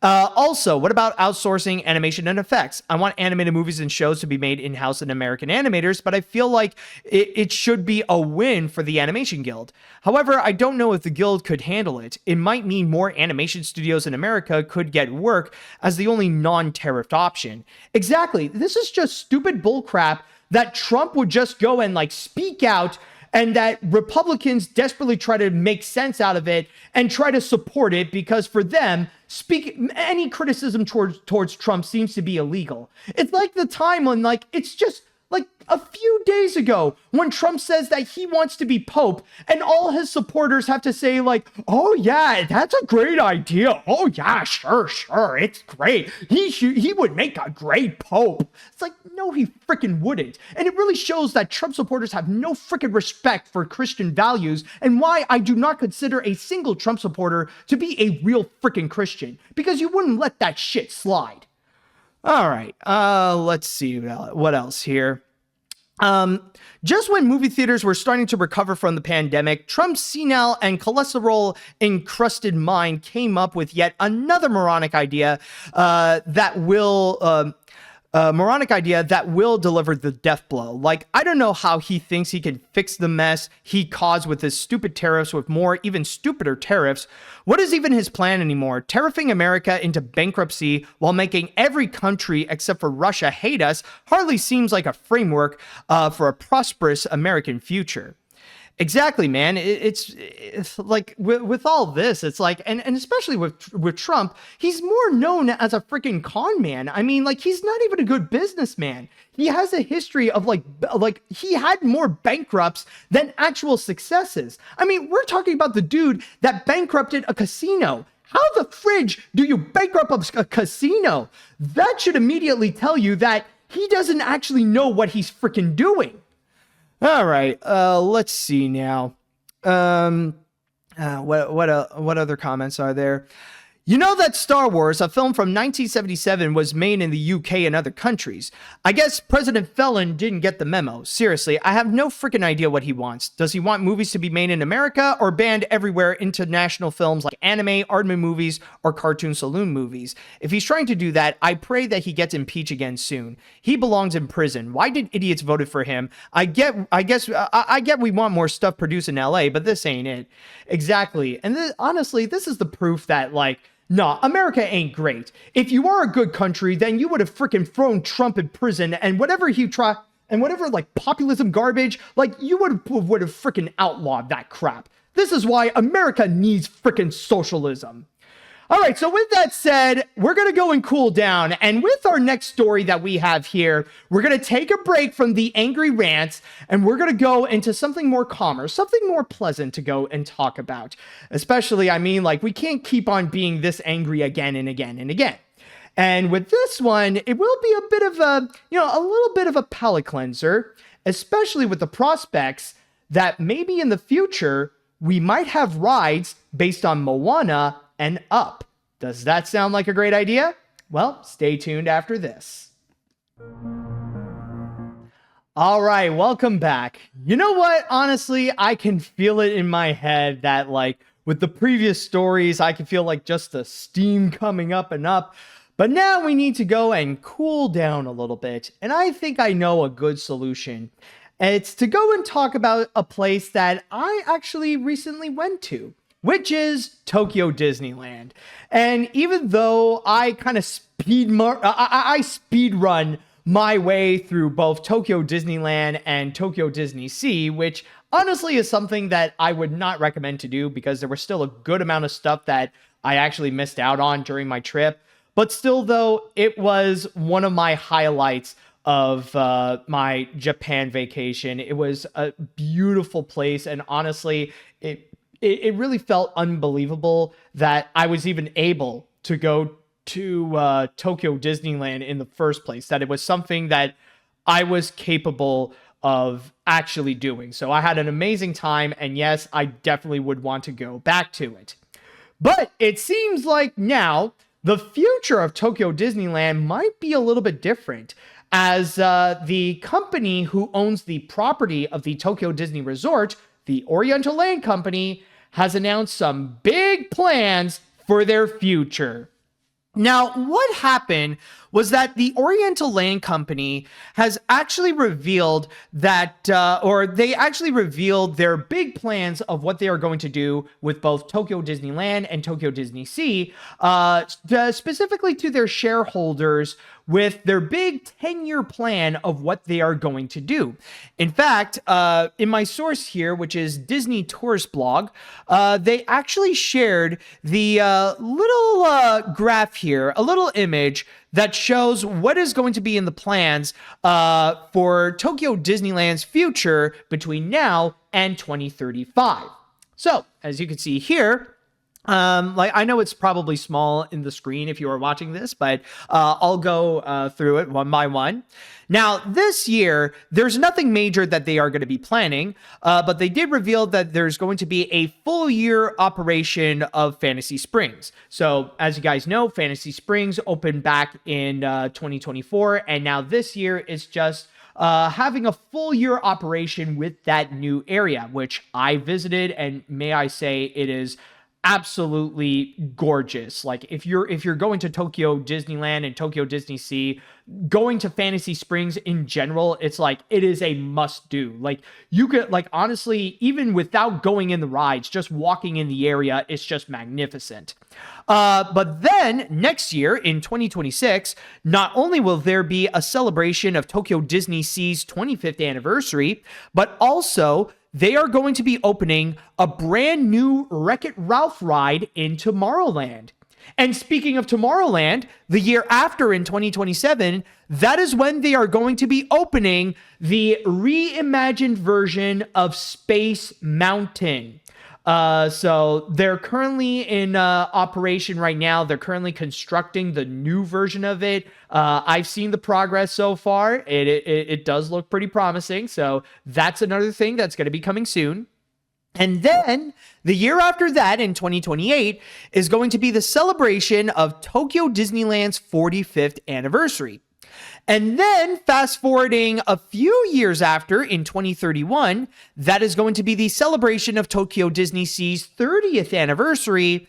And then finally, the big one is going to be 2033, which will be the 50th anniversary of Tokyo Disneyland. However, in this image here, you may have noticed there's also 2 extra squares that show some concept art that was done by Walt Disney Imagineering. Now, what is this all about? Now, we don't necessarily have the full details as of yet. And based on this graph, it looks like this is going to be like way ahead in the future. And I'll say now, there's a strong possibility that these things are going to happen sometime in 2030 or afterwards. Now, if we take a closer look at them, first off, we got this little section over here, which is going to be a new area in Tokyo Disney Sea. Now, what is it specifically? We don't 100% know, but we do know apparently it's going to be right next to the Finding Nemo ride, in which they're going to go and build up, and they're going to expand to it with new buildings and possibly some brand new attractions that are going to be inside. What is it specifically that's in there? We honestly don't know. But then the one that people really got talking about is this one right here, in which it is going to be a complete reimagining of Adventureland. And there are going to be some major sacrifices that Tokyo Disneyland is going to do in order to make room for this. So the big thing is that, unfortunately, they're going to have to go and say goodbye to some of the classic attractions, to some of the staples of Adventureland. So they're going to get rid of the treehouse, they're going to get rid of the Jungle Cruise, and they're going to get rid of the Enchanted Tiki Room. But don't worry, Pirates of the Caribbean is still going to stay. And instead, in its place, they're going to go and include attractions that are based on Moana, Up, and The Incredibles. And some people have even speculated that this new expansion might be so big that they could even sacrifice Country Bear Jamboree in that area. However, there is no full confirmation if that is actually the case. And also, I just want to reiterate that we don't have a confirmation on when this is going to be coming out specifically. This is still a full-on blue sky idea that Disney Imagineering is still thinking up. And even if this does get made, chances are, based on what we do see right over here, it may not happen until the 2030 decade, or possibly even it might occur in 2033 during the 50th anniversary of Tokyo Disneyland. So yeah, there is an element that I will say that for theme park fans, it is rather shocking to hear that they are willing to go and full on sacrifice some of the classics and, like I said, some of the staples of Disneyland, that they are going to get rid of stuff like the Jungle Cruise or the Enchanted Tiki Room, especially when Tokyo's Enchanted Tiki Room is an exclusive one that also features Stitch. So yeah, I can imagine that this is the kind of news that, like, for Disney purists out there, they're going to be clutching pearls like, not the Jungle Cruise, you cannot get rid of the Jungle Cruise. But still though, honestly, at least in my opinion, I don't feel like it is that much of a sacrifice if they do move forward and get rid of those rides in the first place. It's mainly because of the fact that, well, the thing is with the attractions that they are technically getting rid of, it's not going to be that big of a sacrifice. It's not necessarily on the levels of something like Muppet Vision 3D, for example, where the only place you could go and check it out is in Disney's Hollywood Studios, and then Disney decided, okay, let's just get rid of it. We're putting in a Monsters Inc. area there. They're not doing that, thankfully. However, the thing is, like, when you look at at these attractions, like, it's not necessarily going to be that big of a loss. I mean, the Enchanted Tiki Room, I mean, we still got the one in Disneyland and Walt Disney World. And I mean, yeah, sure, it's an exclusive one with Stitch, but I mean, a lot of it is just like your typical Enchanted Tiki Room shenanigans, but then you add in Lilo and Stitch songs. So it's not necessarily that big of a sacrifice right there. Not to mention that there is also other areas, like you could go to Tomorrowland and there are like other attractions or like shows and stuff like that where you could find Stitch. It's not like Disney is fully erasing Stitch in the first place. But then you also got the Jungle Cruise, and that one, I mean, like, yeah, it is a Disneyland staple. But then again, it's a Disneyland staple, meaning that you could still go in like Disney World, Disneyland, or Disneyland Paris, or anywhere else, and like you will still find the Jungle Cruise is there. So I mean, like, we do have all the other versions of it that it's not going to be necessarily that big of a loss. And if you really do need it, well, you could just go and like take a plane and you could go to Hong Kong, and you could find the Jungle Cruise there if you really need an Asian version of the Jungle Cruise. And as for the Treehouse, well, I mean, that place has not been used by anyone for years. And I'm not just saying that because like, oh, the Treehouse is not that popular. No. That place has remained closed ever since COVID. Like, that needed to be changed in the first place because that thing was just like decoration. Like, nobody was allowed to go and use it. So it needed to go and be replaced. So in that regards, okay, like, yeah, like, there is a bit of that sacrifice of like the Adventureland heritage in this case, but honestly, like, I feel like it would be worth it. And it's not completely erasing Adventureland's history. Like, yeah, maybe the one in Tokyo is gone, but you still got like the other parks that are still maintaining that legacy. And as for the new rides that they are putting in, at least this is according to this concept art by Walt Disney Imagineering. So far from what we have seen, like, there are a few things that do look simple. Like, you got a Moana boat ride that's just going around. That's all going to be outside. So, like, you got that, which is going on. Okay, so that's pretty simple. And then you also got the Up attraction, which, okay, that does make sense, especially when it's going to be based on Paradise Falls. So far, we don't have much info about it other than the fact that it's going to be a dark ride.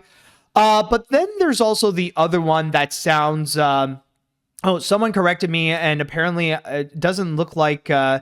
is the Jungle Cruise not in Disneyland Paris? Actually, you know what? I'm just going to go and double check. I just want to see, where is it that you could go and find the Jungle Cruise. Okay, for son of a fish. They're giving me info. Okay, like, they're just giving me info about the 2021 movie. No, I want the Jungle Cruise, the Disney ride, the one that people actually prefer. Where the fridge is it? Hold on. Based on, there we go, Walt Disney's Jungle Cruise. So apparently, yes, you can find it at the Magic Kingdom in Walt Disney World. For now, you can find it at Tokyo Disneyland and in Hong Kong Disneyland. And in the regular Disneyland, of course. Okay. Oh, okay. My apologies. Wow, I'm kind of surprised. I'm kind of surprised that Disneyland Paris doesn't actually have that. But anyways, but then there's also the third one that I want to talk about, The Incredibles, in which, according to this concept art, they want to make an Incredibles roller coaster in this Adventureland area. And honestly, this is the part that I personally find is the weirdest thing about the announcement, is the fact that they're putting in Incredibles in Adventureland. I don't know. I feel like that theming, it's the one thing that I feel like it's out of place. Like, okay, Moana makes perfect sense, especially like when you do go into Polynesian lore and there is factors of there are elements of Adventureland that does already embrace Polynesian lore. So, okay, you already got that covered. That's fine. With Up, okay, perfectly understandable considering you got Paradise Falls, and that plays a significant role in the feature, especially when there's a good portion of it in which it is a jungle adventure. All right, perfectly fine. That could be in Adventureland. But Incredibles, though? How does that fit in Adventureland? That's the part where I personally find is going to be weird. Now, I'm not going to go and I'm not saying that, oh, they should make an Incredibles ride here, because I can imagine if they want to go and make an Incredibles roller coaster, it's going to be way better than the one that you get in Disney California Adventure. But the thing that I find to be so weird is that it's just, how do you fit the Incredibles in Adventureland? That's the thing that I feel like it's just a little bit random. I mean, sure, you could argue that, well, maybe it's because of the setting that kind of takes place in the first Incredibles, in which you got Syndrome's Island, which is like, you know, a big part of it is like a jungle and stuff like that. But still, though, I do find that's a little bit stretching it, you know? I don't really see it really work out that way. If there is if you have to put an Incredibles ride in Disneyland, I feel like the best place would be Tomorrowland. I feel like that would be the one that would actually fit the most there. Not an Adventureland. I feel like, honestly, the excuse of using Syndrome's Island, it's really stretching it. But then again, I would say that, you know, it is Tokyo and that they can do that from time to time, especially considering the fact that, fun fact, their Haunted Mansion is actually in Fantasyland, which that's another thing that I personally find is like really weird as well. Like, because when you do think of Fantasyland, you would go and imagine like, you know, some of the more fantastical and fairy tale elements of Disney. You know, you would think of like, that's where you'll find the Disney princesses.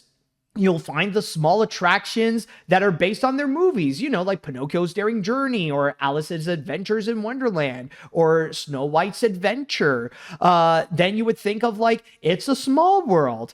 But then suddenly you go on the next ride, and next thing you know, you're going to have a ghost sitting next to you going, "Hey there, buddy!" You know, it just does, you know, it's one of those things that I feel like you put the mansion in Fantasyland and it's like, I guess, but it just doesn't feel fully right in terms of its theming. Like, you kind of have to create its own space, like, in order to have this fit in Disneyland. Kind of like what with New Orleans Square or Liberty Square, not in full-on Fantasyland. I don't know. There's just something that it's like, I guess you're not wrong, but there's something about it that feels out of place. And that's exactly how I feel with the idea of having the Incredibles in Adventureland. But still, though, based on what I've seen personally in Tokyo Disneyland, I can imagine they will do some amazing things with what they have in store here. Again, we don't know when this is going to be coming out, but the speculations are pretty much saying that this is not going to be for like a long time. This is not even going to happen in this decade. I think, honestly, like, we're going to have to wait until like a few D23 events until something is officially announced. We got to wait until maybe D23 in like at the earliest, like D23 in 2028, that they're going to go and reveal what's going to be going on with their plans for the 50th anniversary, or if they're going to go and do this. This is still very early in the works, and if you want to go and have your chance to go and actually ride the Jungle Cruise or the Enchanted Tiki Room at Tokyo Disneyland, you still have tons of time to go and do so. But still, I think it is worth I think it's worth talking about it. It does look very interesting. And, I am optimistically curious to see how Tokyo Disneyland is going to handle rides that are based on like Moana or Up or The Incredibles. Honestly, I'm down for the idea, but we're going to have to wait a long time until that does come out. All right, so with that said, Now it's time I go into the chat wall, and I'd like to ask you all, what do you all think about the future plans that Tokyo Disneyland has in store, including the potential idea of the new additions that they're going to add to Tokyo Disney Sea and the revamped Adventureland at Tokyo Disneyland? I would like to know what you think. All right, let's see. I went to the Tokyo Disney parks a week and a half ago due to my trip for Star Wars Celebration Japan, which both stuff were amazing. I'm trying to be optimistic with less negativity though, as I can for the new plan suggestions for those parks. Wait, you've been there a week and a half ago. Holy crap. I don't know when specifically you went, but there is a possibility that maybe we might have been in Tokyo around the same time, because I've been there for 2 weeks in early April. I don't know when you've been, but like I remember, like I came out right after, like my last day at Tokyo was right when they do the big announcements of Star Wars Celebration Japan. So I don't know, we might have been there at the same time. It would be wild to think like, oh, maybe we might have crossed paths in Japan without even knowing it. Okay, anyways, let's see. These all sound like great ideas. While I'll admit I do understand why people would be upset that they would get rid of some of the classics, I do think some of the new rides have potential, like Wreck-It Ralph, Up, and The Incredibles, and I could definitely see how they would be great additions to Tokyo Disneyland. So overall, these are exciting. Also, if you do go back to Tokyo Disneyland someday, which one would you want to ride, and which ride would you want to go on that you didn't go on? Oh, easily. Honestly, I did have my list, and there's I was lucky enough that I was able to do most of the rides that I wanted to, but there was still like a good chunk that I didn't. The ones that I would really want to go to, of course, the fantasy spring rides. Like I was able to do Rapunzel's Lantern Festival, but unfortunately I had to make like a sacrifice. I didn't do the Peter Pan ride, and I didn't do the Frozen ride. In fact, I think I want to do like a good chunk of, I want to do a good chunk of Tokyo Disney Sea, because I only went into 3 rides, like the Rapunzel ride, 20,000 Leagues, and Sinbad, and that's it. I want to go, like, next time I go, I want to go a little bit more in the rides of Tokyo Disney Sea, because thinking about it, I think I've done at least like a good portion, if not like almost all of what I wanted to do at Tokyo Disneyland. But I would be down to go there and like ride some of the same things I've done before, like the Beauty and the Beast ride, for example. I think that was like my highlight of the highlight there. Okay, anyways, let's see. I'm glad to hear Tokyo Disney Resort are getting more attractions and knowing that they are one of the superior Disney parks. I think these ideas based on Up, The Incredibles, and Moana are fantastic. I would go crazy for an Up attraction, and Adventureland would be perfect for it. The Incredibles in Adventureland isn't a bad idea either, since the first film took place in a jungle that Syndrome created. I do think Moana would be perfect for Tokyo Disney Sea, since the theme park is the sea. I think, well, the comment kind of stops there. Okay, I do get it. Yeah, it would make sense to have Moana be in Tokyo Disney Sea, but then again, having Moana in Adventureland is not a bad idea either. Let's see now. Any other comments to go and read? I get it that there isn't a whole lot. Let's see. I guess I'll go and read this one, and then we're going to go on to our grand finale. Not going to say much here, but I will say a Wreck-It Ralph ride. I've always dreamed of that one since the first film came out back in 2012. I always thought of it as a racing ride similar to Radiator Springs Racers, where instead of traveling through the town in cars, you went through Sugar Rush. But hey, pretty cool plans regardless. Funny that The Incredibles is a part of it. Exactly. So with that said, we're going to go on to one more break.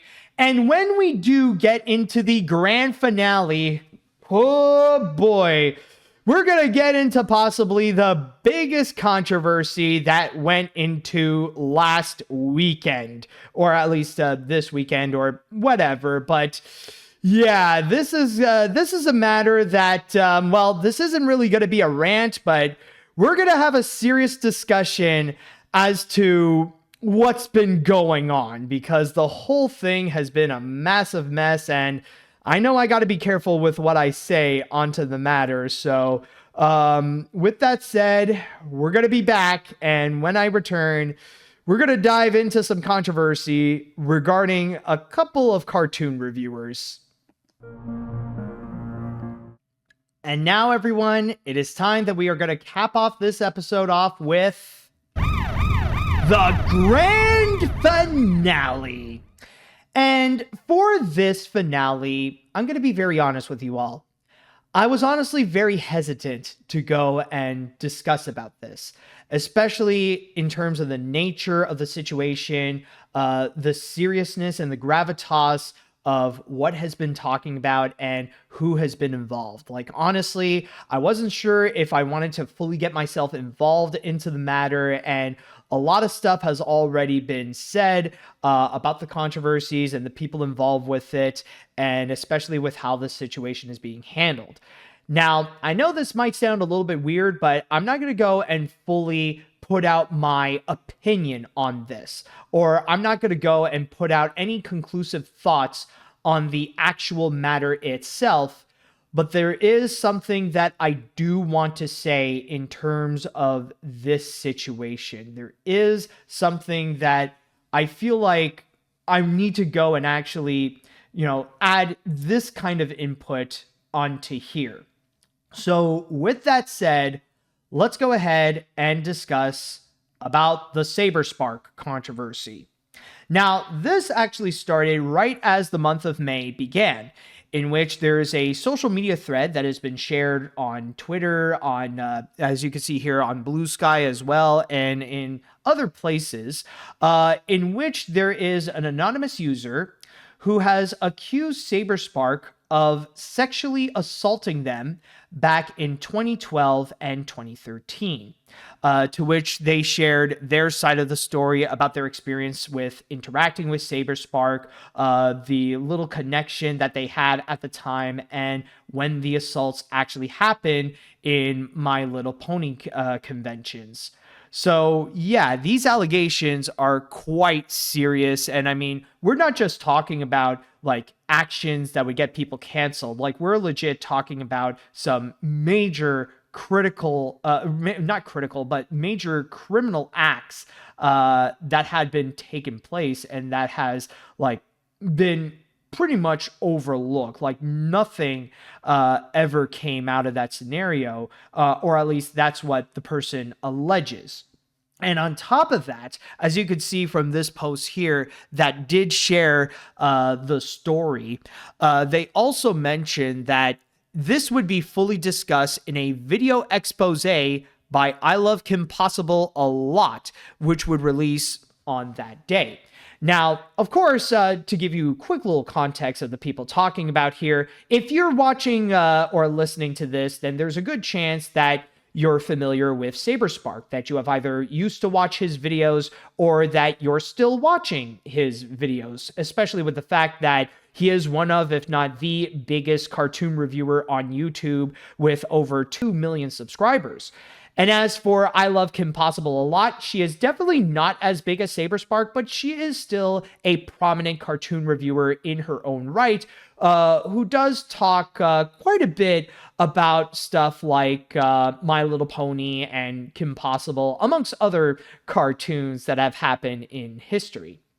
However, with that said, going back into our main story here. So yes, KP, as ILoveKimPossibleALot is often referred to, she would go and release her video expose, in which the video would go and call out not just Saberspark, but also another individual by the name of DA Games, and that she and her friend Courtney would go and dive deep into some of the serious allegations that would go against them.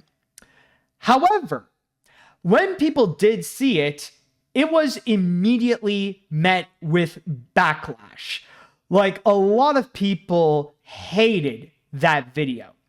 And there are a lot of reasons as to why. In fact, there's a video out there by Cartoonshi that did explain where things went wrong with KP's video. So I'm not going to go too deep into that factor. You could go and check out his video and like you'll get all the context there. But basically, to make a long story short of it, is that it's pretty much nothing more but a 2-hour-long video in which the grand majority of it is nothing but petty drama crap, that the actual juice of the subjects that they would go and talk about is not really worth mentioning. It's not really merited to turn this into like a legitimate piece of drama that needs to be talked about. And the actual serious allegations that came into it, it only covers 10 minutes worth of that 2-hour video. And this is not even to mention that KP had only learned about the allegation about a month ago. Like this was a project that she had been working on for like literally months and months on end. She was prepping up this video, and it was only until like about a month ago that she actually did learn it, and it became like an addition much later into the production. But going back into the reason why people hated the video, not only was a lot of it just nothing but petty drama, but it was also flooded with memes. A lot of like pop culture references and dumb little jokes here and there, trying to go and like lighten the mood of the entire situation. Like some examples include like putting in Seinfeld references here and there, and even one moment where she would go and like have a little bit where Saberspark, or at least her interpretation of Saberspark, is reenacting Snapcube's Eggman monologue. You probably have heard of the monologue before, like the one where Dr. Eggman would go on a rant like, "How do you like that, Obama? I pissed on the moon, you idiot!" So it's basically that, but it's Saberspark going after KP, at least the way that it was interpreted right there. So, of course, that whole video received massive backlash, and KP has unlisted the video. And this is pretty much where we are today with the entire situation, is that now there is a serious allegation that has gone against Saberspark, and the video that is meant to go and call out Saberspark on that action, as well as trying to call out DA Games, that turned out to be a massive failure. That turned out to be something that received significant backlash for the way that it was poorly handled. Now, the reason why I said that this is a matter that I feel like it is extremely serious and that I'm trying to be as careful as possible to get into this subject is mainly because I personally have a history with both KP and Saberspark, in which we have interacted and that we have collaborated in the past. So in that regard, I know them both personally, and I mean, I still have them on Discord where I could go and like have a chat with them. So that is why I'm trying to be very careful with what I am talking about, and especially that I'm not immediately picking sides on the matter of like who is the bad guy in this, or who did what, or where did things go wrong. Now, first and foremost, I might as well go and immediately get this out of the way, is the factor of KP. Especially with her video that she has released. And I'm going to be very honest with you all, as much as it is popular right now to throw hate on KP because of that distasteful video, there is a part of me that I do confess that I do feel sorry for her. I mean, like, I understand the feeling that, you know, you got a major video that you've been working on for months, and then suddenly by the time you do put it out, like the outcome is not really what you wanted, or the reactions that people have is not what you would go and expect. And that honestly really does suck, especially when like at the end of it, it makes you become like the whole laughing stock of the internet. It's a terrible feeling. So there is a part of me that does feel sympathetic for KP. Like, it does really suck to be in that position. So I understand the feeling. I mean, there have been times when like I've been in that position before. But with that said, though, that doesn't mean that the backlash is unmerited. I unfortunately have to agree with the whole backlash of this situation where, yeah, I do find that she very much poorly handled the entire situation. Like, if you're going to make a video to go and call someone out on their terrible actions, you can't go into your lighthearted mode and try to be goofy on the internet and try to throw out as many memes as possible. There's a fine line between calling out a movie for having bad quality and calling out one of your peers or calling out someone who does the same thing as you do, like reviewing cartoons on YouTube or other YouTubers in general, and calling out on the terrible actions that they have done. The matter of like the stuff that they have done should be taken extremely seriously. And those are the things that you kind of have to set aside your gags, your little references. Like, this is not a time for people to go and like have a laugh on the matter. Okay. Like, and if you want to try to do so, like, you got to find it in a way that is actually tasteful and doesn't take the attention away from the actual subject matter. There needs to always be an awareness of the gravitas of the subject matter of what you are talking about. And unfortunately, KP forgot about that. And unfortunately, this combination just led to what is sadly a disaster. And even if this is like the new piece of information, like the serious allegations against Saberspark, like, even though that was something that, like, yeah, it was a later addition to the entire video,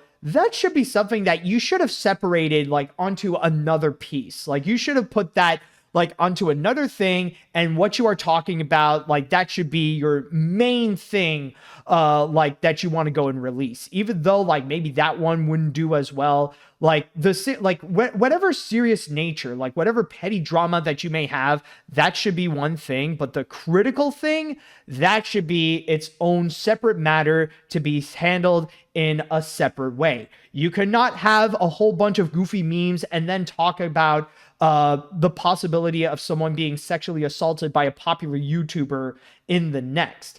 So again, I feel like with KP, yeah, I mean, I do feel bad for her in the position that she is in, and I do hope that, you know, she's able to go and learn from her mistakes, and that, you know, she can grow and like become, you know, and actually become better on the matter. But yeah, she has to learn it the hard way, and like, yeah, she did unfortunately have to merit that kind of backlash. Like, it honestly sucks, especially with the fact that if we go back into what the main subject matter should be about, it's the allegations. And I think that's one thing why is it that people are so upset about KP's video, is the fact that because many people were talking about the video itself, it does take attention away from what it should be, which is about the sexual assault allegations on Saberspark. Again, we're talking about some legitimate criminal actions that were actually done that have been overlooked for over a decade. And it's only now that it is starting to go and resurface. And because of the way that this entire situation is being very poorly handled, it's leaving that allegation to just be unanswered. And by that time, like, because it has still remained unanswered, people are now looking at it and now they're raising questions upon the allegation itself. Because one thing that you do have to go and keep in mind about all this is that this right here, like the allegations right over here, they're nothing more than just that. They're just allegations. They're accusations. They are claims. And that's it. And so far, the only piece of evidence that we do have is just this social media thread. And that's it. maybe like I could be wrong on that, and maybe there is more pieces of evidence, but so far I have yet to see anything else that would go and actually provide proof of what the alleged victim is talking about. Like, I don't know if we have seen any like emails or texts or Discord chats or anything like that. But so far, this is just the one piece of allegation that says that Saberspark might be a sexual assaulter. And this is not even to mention on the fact that so far, this is still the only one that has come out of this. Like, this isn't a case like with Vic Mignogna or Bill Cosby or Harvey Weinstein, in which multiple women would go and come out and that they would have their story be shared about their terrible experience with the individual. I mean, like, we don't have that yet. For Saberspark, it's just been with this one and only this one. And that is why so far there have been some people out there who do put the allegation into question and wonder if it is actually real or not. Now, keep in mind that I am not saying this to go and defend Saberspark. I'm not trying to say that he is 100% innocent and all these allegations are lies.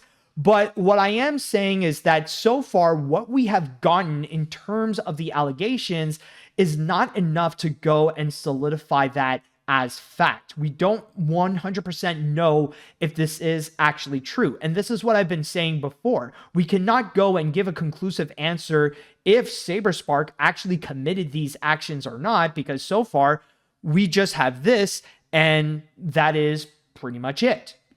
But on top of that, also, if there is an element that there is some truth to it. Now, let's go and try to reverse that. And let's say that maybe these allegations are actually true. And in that regards, well, the way that things are being handled with this controversy, it's pretty much a nightmare, especially for the alleged victim, because like now the whole conversation has been like steering like in different directions because of KP's video. And at best, it's just going to further delay the victim's chance to see if they could ever find peace on the matter, or worst case scenario, Saberspark would just walk off scot-free, that people are just going to move on from the controversy and that they'll forget that, like, yeah, these allegations actually did happen, and that people will just forget about it or just like move on as if nothing happened because there is no conclusion. And I think honestly, right now, this is the worst thing about this controversy as it stands right now, is that we don't have a confirmation to this allegation. It's still looming around, and all it's doing is causing some very serious harm onto different individuals, rather it be on Saberspark or on the alleged victim, depending if they are true or not. And that's, and that's why I feel like there needs to be, there has to be some questions that must be answered. We must know what actually occurred so that these allegations can stop causing harm onto people. Like, maybe we do need someone who might be a little bit more competent than KP to go and actually investigate this and see if there is actually some truth. Is Saberspark innocent, or is he actually guilty of committing those crimes? And if there are more evidence of this to show if what the alleged victim says is actually true. I think there should be more. I think we should be looking more into this and like keep our focus onto trying to answer the question. I think that's the important thing in all this, because it's either this is hurting the alleged victim because of how the current stance as it is right now, it's not moving forward in order to go and seek justice, and that the person who assaulted her is going to walk away scot-free. There might be that possibility. Or if the allegations turn out to be a lie, then this is just, it's just damaging Saberspark's reputation over something that didn't actually go and happen. So that's why, like, we need to know, did Saberspark do it? Did he not do it? Is there evidence that further proves that maybe the story that the alleged victim says that it's true? Honestly, I don't know. But if we leave the allegation as is right now, it's going to be a very serious problem for everyone who is involved. And as it stands right now, everybody is pretty much taking the L. Saberspark is absolutely taking the L because this is shattering his reputation with like a serious allegation about him that's just looming over again and again. Then you also have KP, who's taking a massive L because right now she has created what is now a contender for possibly the worst YouTube video of the year for the way that it poorly handled a very serious situation.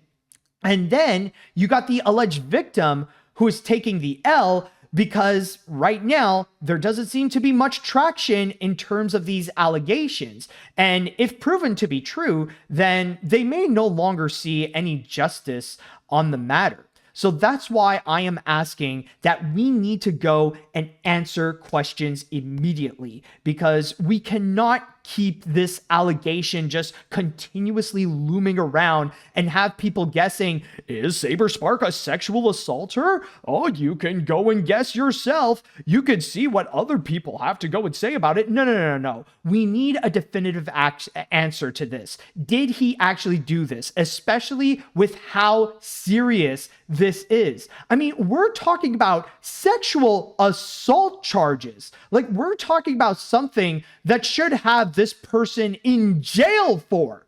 Like, we cannot go and actually like leave it up to interpretation for the audience. We cannot leave that as an actual mystery.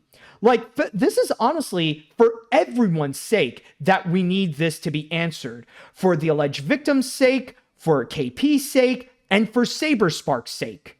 That's why, honestly, for me, it's like, that's why I'm hesitant to go and actually pick a side right now. I don't think I can pick a side right now because it would be wrong to do so. We don't really have the answer for this. We don't have a conclusion to this story. There needs to be another part where we actually do dive deep into what's been talking about and actually figure out, did this actually occur? Like, maybe we'll get answers from Saberspark himself. Maybe the alleged victim can come in with more piece of evidence, or maybe another YouTuber or another person can go and step in and actually investigate on the matter to go and find what actually did happen. I don't know. But at the end of the day, this needs to be resolved as soon as possible. That is all I'm asking on the matter. All right, so with that said, now I would like to go and pass this on to the chat wall, and I'd like to know your opinion on the matter. Like, now that you have heard about it, now that you know the situation, what do you think about the situation? Like, write down in the comments. All right, so if it's true, if it is true, Saberspark is a hypocrite because of his videos of John K and Kyle Carosa. Yes, I know, but that is only if it is true. Like, we cannot go and think about what if it is real and what if it isn't. Honestly, I'm not here to go and play the what if game. Honestly, I'm just focusing on the matter of the facts. I'm taking, like, honestly, I am not going to be accepting any form of bias whatsoever. I'm just trying to figure out, did Saberspark do it or did Saberspark not? That's what that's what I care about the most. This was honestly just tragic. With KP, the way she handled her response was so bad, and she handled the video so poorly, and she should have taken it more seriously. As for Saberspark, it's definitely upsetting. Honestly, a part of me thinks these allegations could be true, considering this isn't the only instance where Saberspark would get called out. There is also the fact that Saber would defend Black Griffin, a mutual to him who has his own allegation of grooming a minor, which is a whole other. Yeah, there is also that factor that, and this is honestly very common when you see like these kinds of major controversies go on social media, is that like when you're when a serious piece of baggage comes up, then all the other baggage would go and appear. And yes, like there have been word that kept going around that Saberspark would be defending Black Griffin, but I don't know. Like, yeah, that part, like that might have been a piece of yikes, but for now, though, like, again, I'm only focusing on, did Saberspark actually do it or not? Let's see here. I first heard about KP's video prior to it coming out. It was the comment of Lazy Bedhead's video on the grooming allegation of Black Griffin. The moment the video came out, everybody came out blowing. Anthony came out blowing up. Anthony Gramuglia called KP out. Courtney Pete being an associate with KP and being as nasty as her sister. KP coming out as the biggest twit. KP handled the Lily Orchard video better. Matt, are you going to get rid of the videos featuring Saber and KP? You did so far with Cosmodor, so I'm curious. Yeah, regarding that. And also, that is another good point that I wanted to bring up, is that, like, it's kind of shocking how, KP did claim, oh, it was my first time trying it out. That's not true, because you did call out Lily Orchard when you wanted to distance yourself from her, and you actually did pretty well on that video.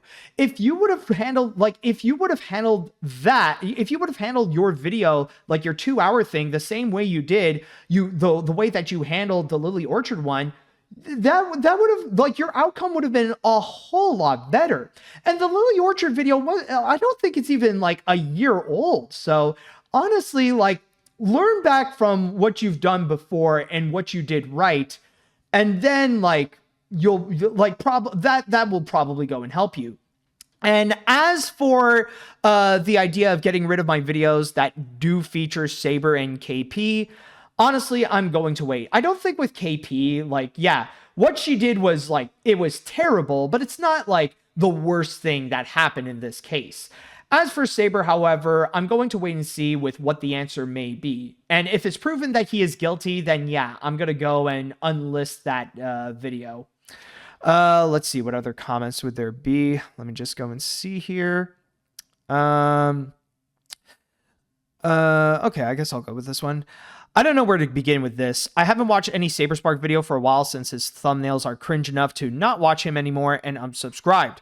Also, the way he behaves on Twitter was very suspicious to me since he was behaving like the other animation Twitter users. I guess this makes some sense now. This is just sickening, of course. He seriously made the animation fan community pretty bad. If this is true, all I could say is F you, Saber. Yeah, I mean, whatever your feelings of Saberspark is, honestly, you can have whatever opinion, but again, I'm putting all biases aside. I'm not going to care, what your opinion on Saberspark is. For me, I'm just focusing on the important part is, did he do it? Yes or no? That's the only part that I'm thinking about right now. That's the priority that should be resolved ASAP. Let's see now. Any other comments? I guess I'll go and read one more here. As someone who used to be a patron to Saberspark, I'm beyond disappointed of what the allegations came out. As of now, there's no further evidence if the sexual assault actions are true, but man, I'm very drained of how the whole mess is mishandled. Without exaggeration, KP's video is the dashcon of awful expose videos. Say what you will about Mr. Enter, but he honestly does a much better job at handling serious topics when it comes to the Star Giant production situation. Exactly. So there is no conclusion as of yet. We don't know if Saberspark has actually done it or not, but hopefully the answers will come out soon, and hopefully there is a conclusion to the story. And with that said, that should do it for today's episode of AniMat's Crazy Cartoon Cast. And whoo, boy, did I let so much out. It is freaking, crazy. But with that said, though, even though I know this is a pretty heavy episode, it was a lot. But I want to thank you all for joining me on this. And if you would like more crazy adventures of AniMat's Crazy Cartoon Cast, then what you can do is subscribe to my Twitch channel, AniMat Live, or the AniMat's Crazy Cartoon Cast YouTube channel. And if you're listening to me on whatever podcast service, then you could go and follow me there as well, whether it be on Amazon, Spotify, Apple, and many, many more. And with that said and done, I would like to say thank you all so much for listening. Thank you all so much for watching. And until next time, see you later, dudes.